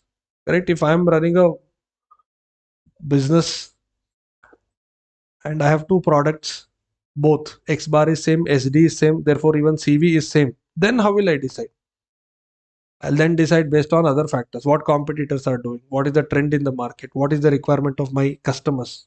Based on these factors, I will decide whether I should go with project A or project B. If risk return is same, then you will go by non-monetary factors.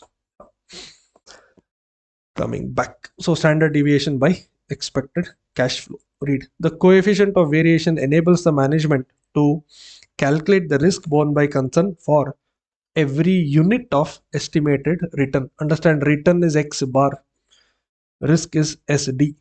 When a selection has to be made between two projects, the management would select a project which has underline lower coefficient of variation. Some authors measure coefficient of variation in percentage term also.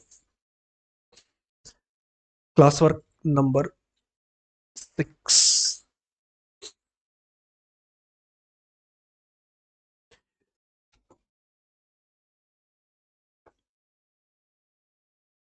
Calculate coefficient of variation based on the following information. Possible events A, B, C, D, E. By the way, what is this A, B, C, D, E? Possible events can be worst case scenario, best case scenario, most likely scenario. Instead of naming it, they've named it as possibility A, possibility B, possibility C. 5 possibilities. Cash flows are given to you and probabilities are given to you. Project A as well as project B. Let's start. Now to reach coefficient of variation, I need two numbers, standard deviation and X bar. For that, I'll have to do everything that I did in last sum. In addition to that, I'll have to do SD by X bar. So start with project A. Possible event cash flow, that is X. Probability, that is P. Then X minus X bar. Square it and P into X minus X bar square.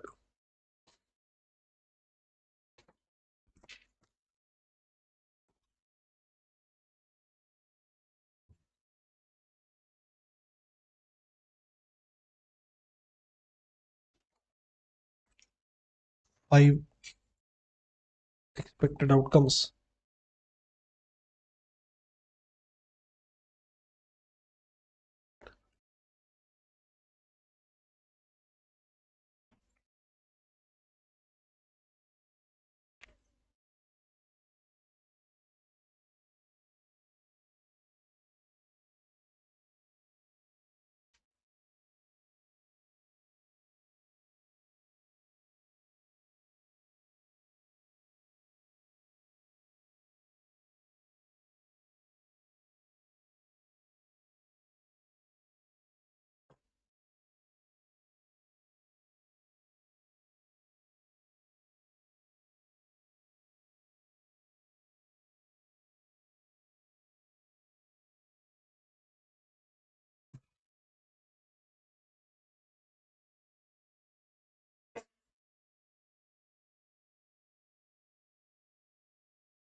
Do we have X bar first project?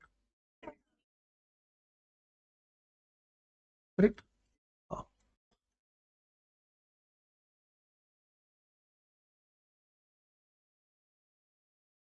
000.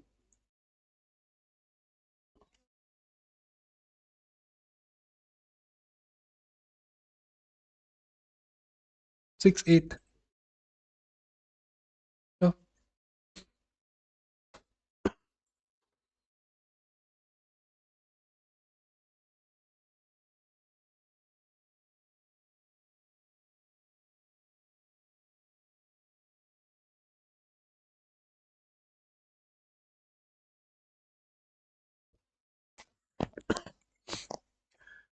You did rupees in thousands, is it?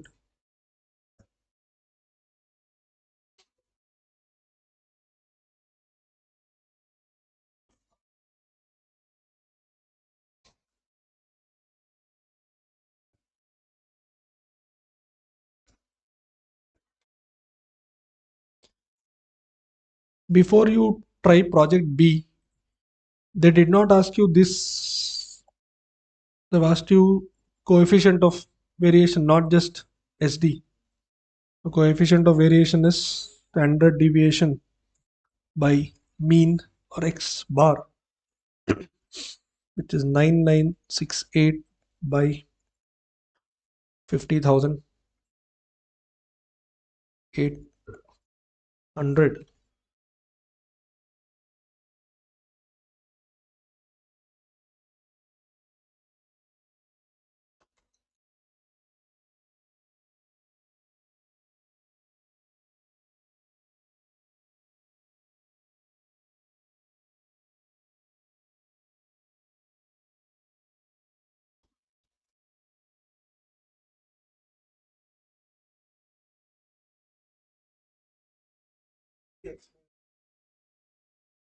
I was waiting. Somebody would ask this. Can we skip X minus X bar column itself in our answer? Irrespective of what I say, if this is the last question in exam, I know what's going to happen. We will only have last column and nothing else. Yeah. So my suggestion is not to skip. Having said, I know we may not write so neatly. There is no time. At least keep the column ready. X minus X bar, X minus X bar square, and the last column. If there is no time or you think you don't want to write it, it is slowing down, then don't fill the numbers. Fill X minus X bar and fill the last. At the end, if you complete the whole answer sheet and you have time left out, then come back and fill. Not recommended from my end. Worst case, I'm saying.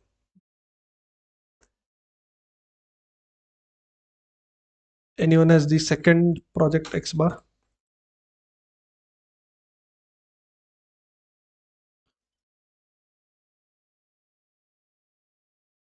One seven.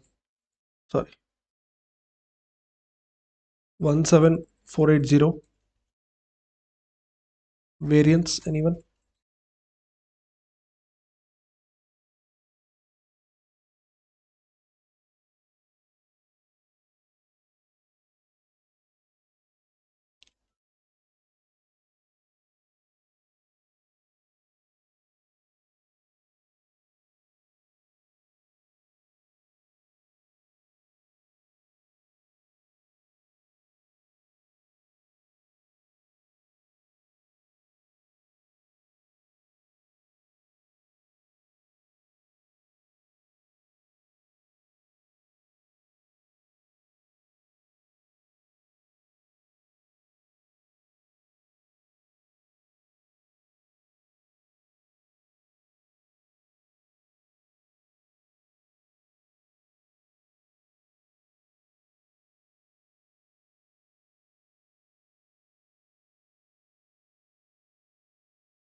2488.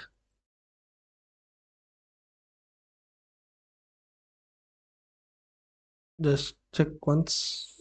Oh, SD must be high now. 49.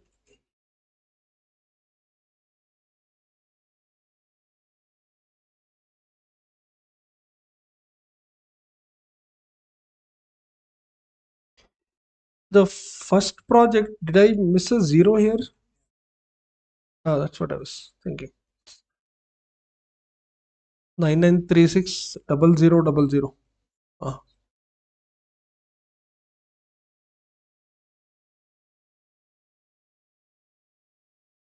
Because with 7 digits answer, square root can't be a 4-digit number.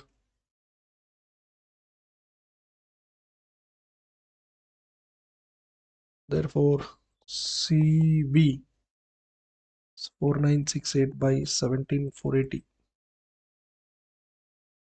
485 285 988.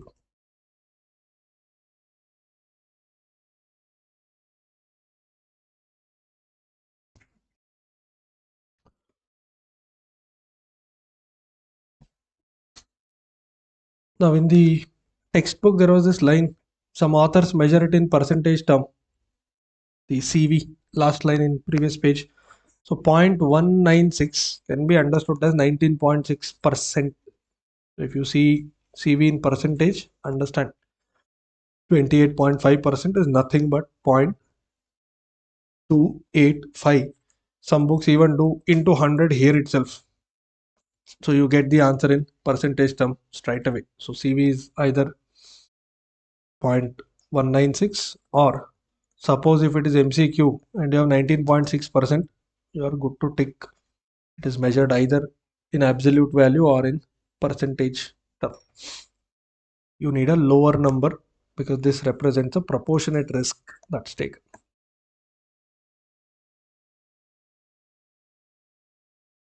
Done.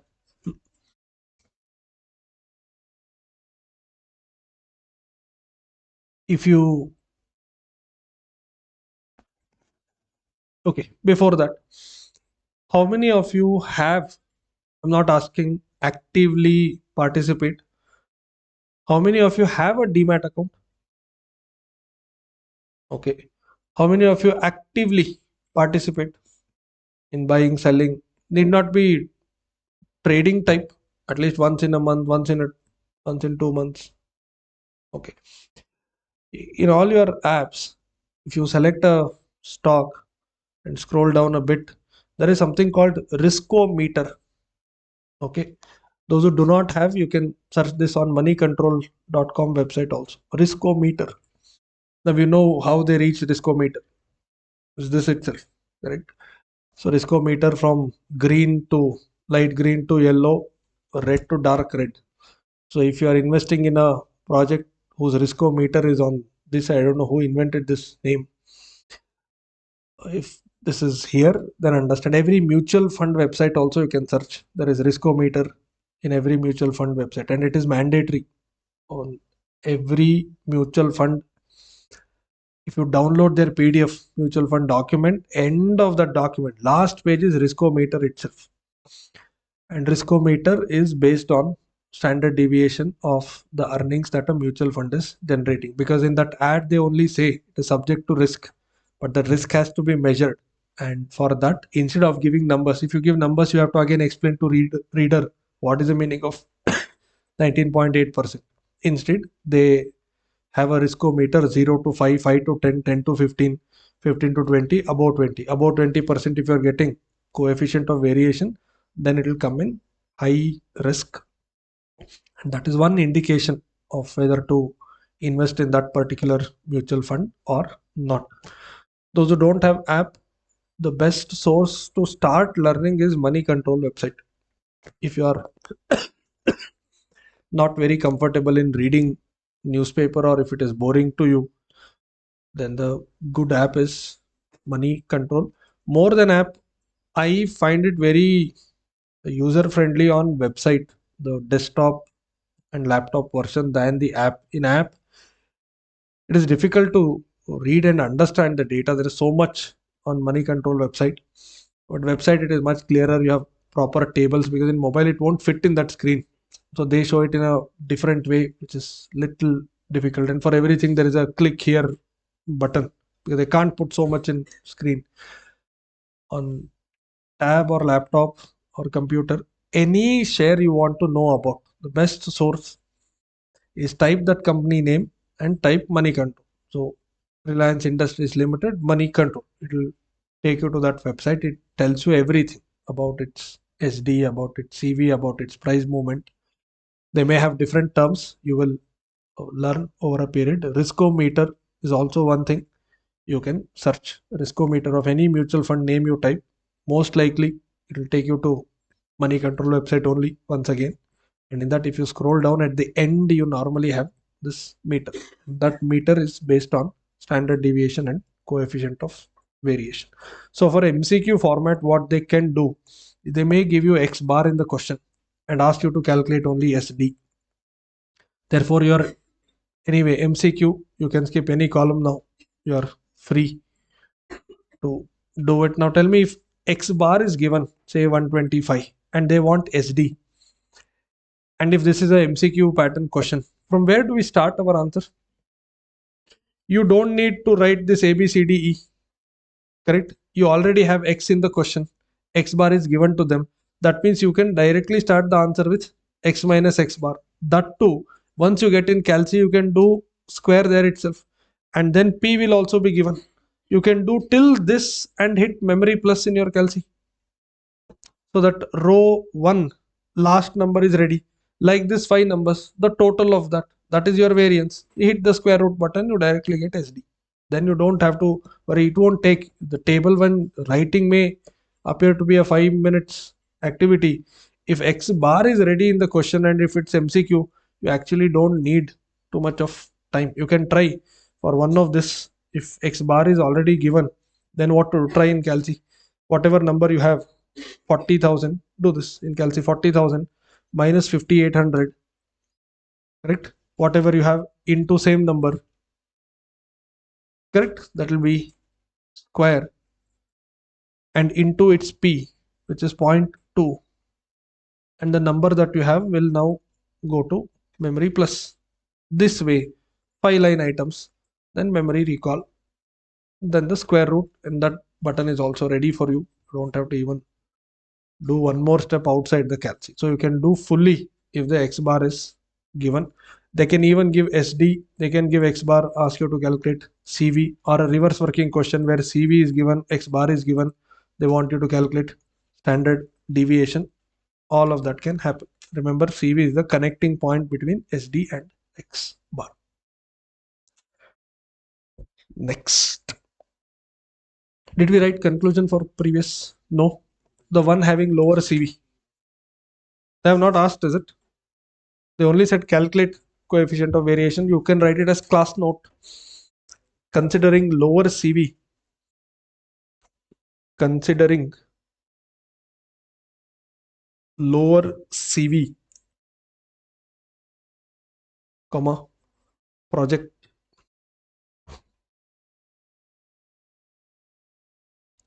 A is preferable. Project A is preferable. Now that 0.196 that you have written, there you also write or 19.6%. Some books measure it in percentage terms. And this is 28.5%.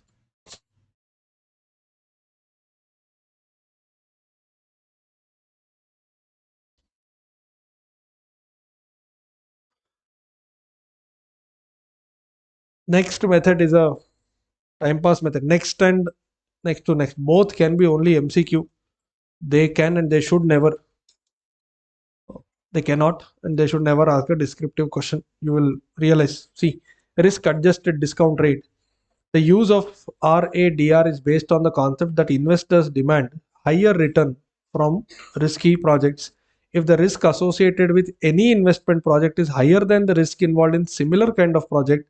Discount rate, underline, is adjusted upwards in order to compensate the additional risk borne. Tell me, if risk is more, why are we adjusting discount rate upwards? Upwards means you're adding and taking a higher discounting rate. Why should I take higher discounting rate? What happens when I take higher discounting rate to my NPV? NPV will come down. That means if I am taking 10% as discount rate for all projects, But one project, a new project, I'm finding it to be more risky. Then what do? Instead of taking same 10%, I will discount it at 12%. Even at 12%, if it is giving still positive NPV, that means it is compensating not only the basic risk, it is also compensating that extra 2%. When you take higher discounting rate, understand NPV will further go down. But even at 12% DF, if you're still getting positive NPV, then it is a good project. It is not only for the 10, it is also for the additional 2. That additional 2 is called risk premium. Understand, I'm already doing 5 projects. The sixth one, I'm finding it to be high risky than other 5. Therefore, only that sixth project, I will prepare NPV table by taking 13 or 14 or 18% discounting rate. Even at 18%, if it is giving positive NPV, that means it is compensating even that extra 8%. If it fails at 18%, then it's not a good project because it is not giving me sufficient reward for the extra risk that I am taking. Correct? I'm already doing 5 projects. The sixth one is different. If it is different, then let me discount it with a different rate. Should it be higher discounting rate or lower discounting rate? Now, if you take lower discounting rate, then you're giving advantage to that project to have better NPV. When will you do it? If the risk is on a lower side. But when you know risk is on a higher side, you discount it at a higher percentage. Therefore, if you have to understand it as a formula, tell me what is the formula for risk adjusted discount rate? The normal discount rate plus the risk premium. Every project is 10%. This project is 2% more. Again, one more project may not be 10 plus 2, that may be 10 plus 7, because that risk is 7% more. You think that is the sufficient compensation. And this is what happens when you invest in low risky, moderate risky, high risky project. You can't take same discount rate and find out NPV for all. You may take the lowest discount rate for low risky, medium risky can be 10% plus 2%, high risky can be 10 plus 7. Even at 17% it is giving positive NPV, then it's really worth taking that risk. Yeah. See the question. Original investment 100 lakhs. Risk free return is 7%. Risk free is your bank deposits. Considering the risk involved in the project, management is expecting underline 7% risk premium. That means you should not prepare NPV table with 7%. You should prepare with 14%. Correct? Cash flow for year 1, 2, 3, 4, 5 is given to you. They want you to calculate NPV based on risk adjusted discount rate and suggest whether the project should be taken up or not. Since the sum is very easy, I'm asking you one additional question. What if I work out NPV at 7%? Assume it is giving positive NPV. And later I worked out with 7 plus 7, 14%. What if it gives negative NPV? Chances are there. Now tell me what is the meaning? At 7 it is positive, at 14 it is negative. That means, complete my sentence. That means what now? First of all, it is reject. Conclusion is okay. What is the meaning? At 7 it was positive, at 14 it is negative. Number one, IRR is somewhere between 7 and 14. Yesterday we learned, correct? Number two, it will help me to earn little more than bank FD, but it will not compensate me enough for the risk that I am taking. Will I get more than FD? Yes. That's why at 7% it is positive. But is it enough to do that project? Answer is no, because the level of risk involved is much higher than bank FD. So if you have no other project, think this way. No other project. Then the only option for you is now to keep money in bank FD. Bank FD will give you 7%. This can give you little more than 7%. Then if you're ready to take that little extra risk, then you can still go ahead and invest. But will it compensate full risk that you are taking? Answer is no. Clear? Start. Solution. First one line note. One line note. Risk adjusted discount rate, RADR, is equal to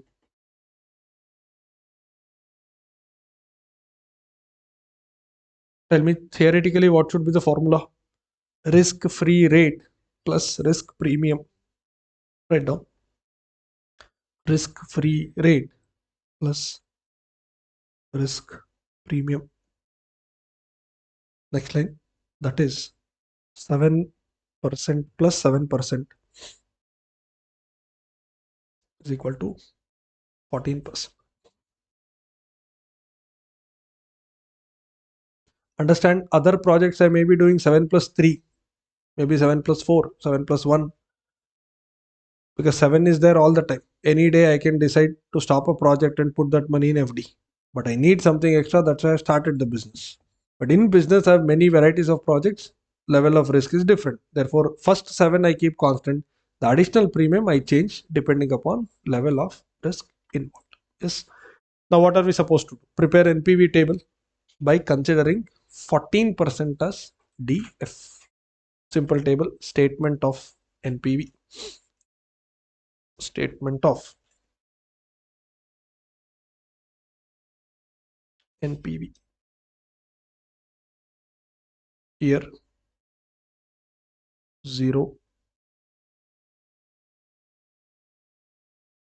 1, 2, 3, 4. Why?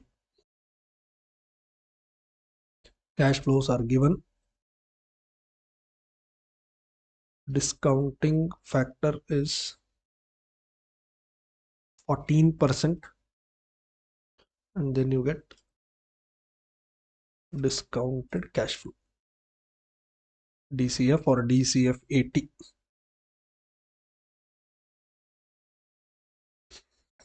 Then you get finally NPV. End of the answer.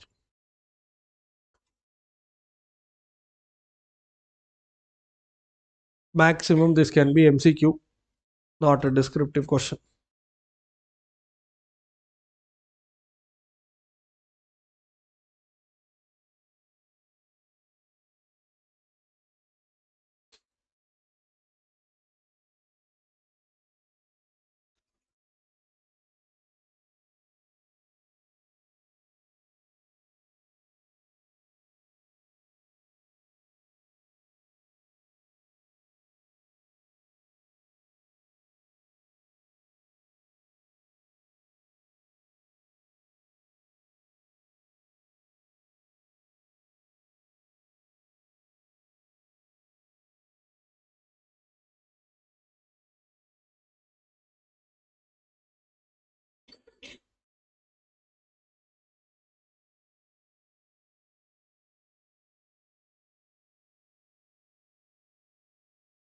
Anyone? Negative? Positive? Positive 108.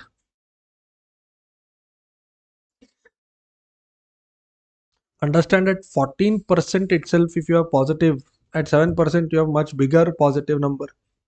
That means it is compensating for the additional risk that you have taken. Then IRR is much higher than 14%. Yesterday we did to reach 0. 14% is not enough now. You may try 18 or 20. One positive, one negative. Then you will have to cross multiply. Mark there. This is suitable for MCQ only.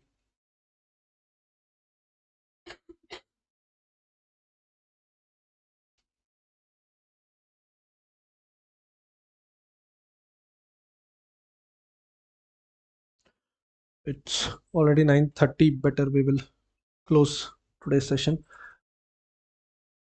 We will continue tomorrow. How many of you are yet to collect hard copy material? Okay.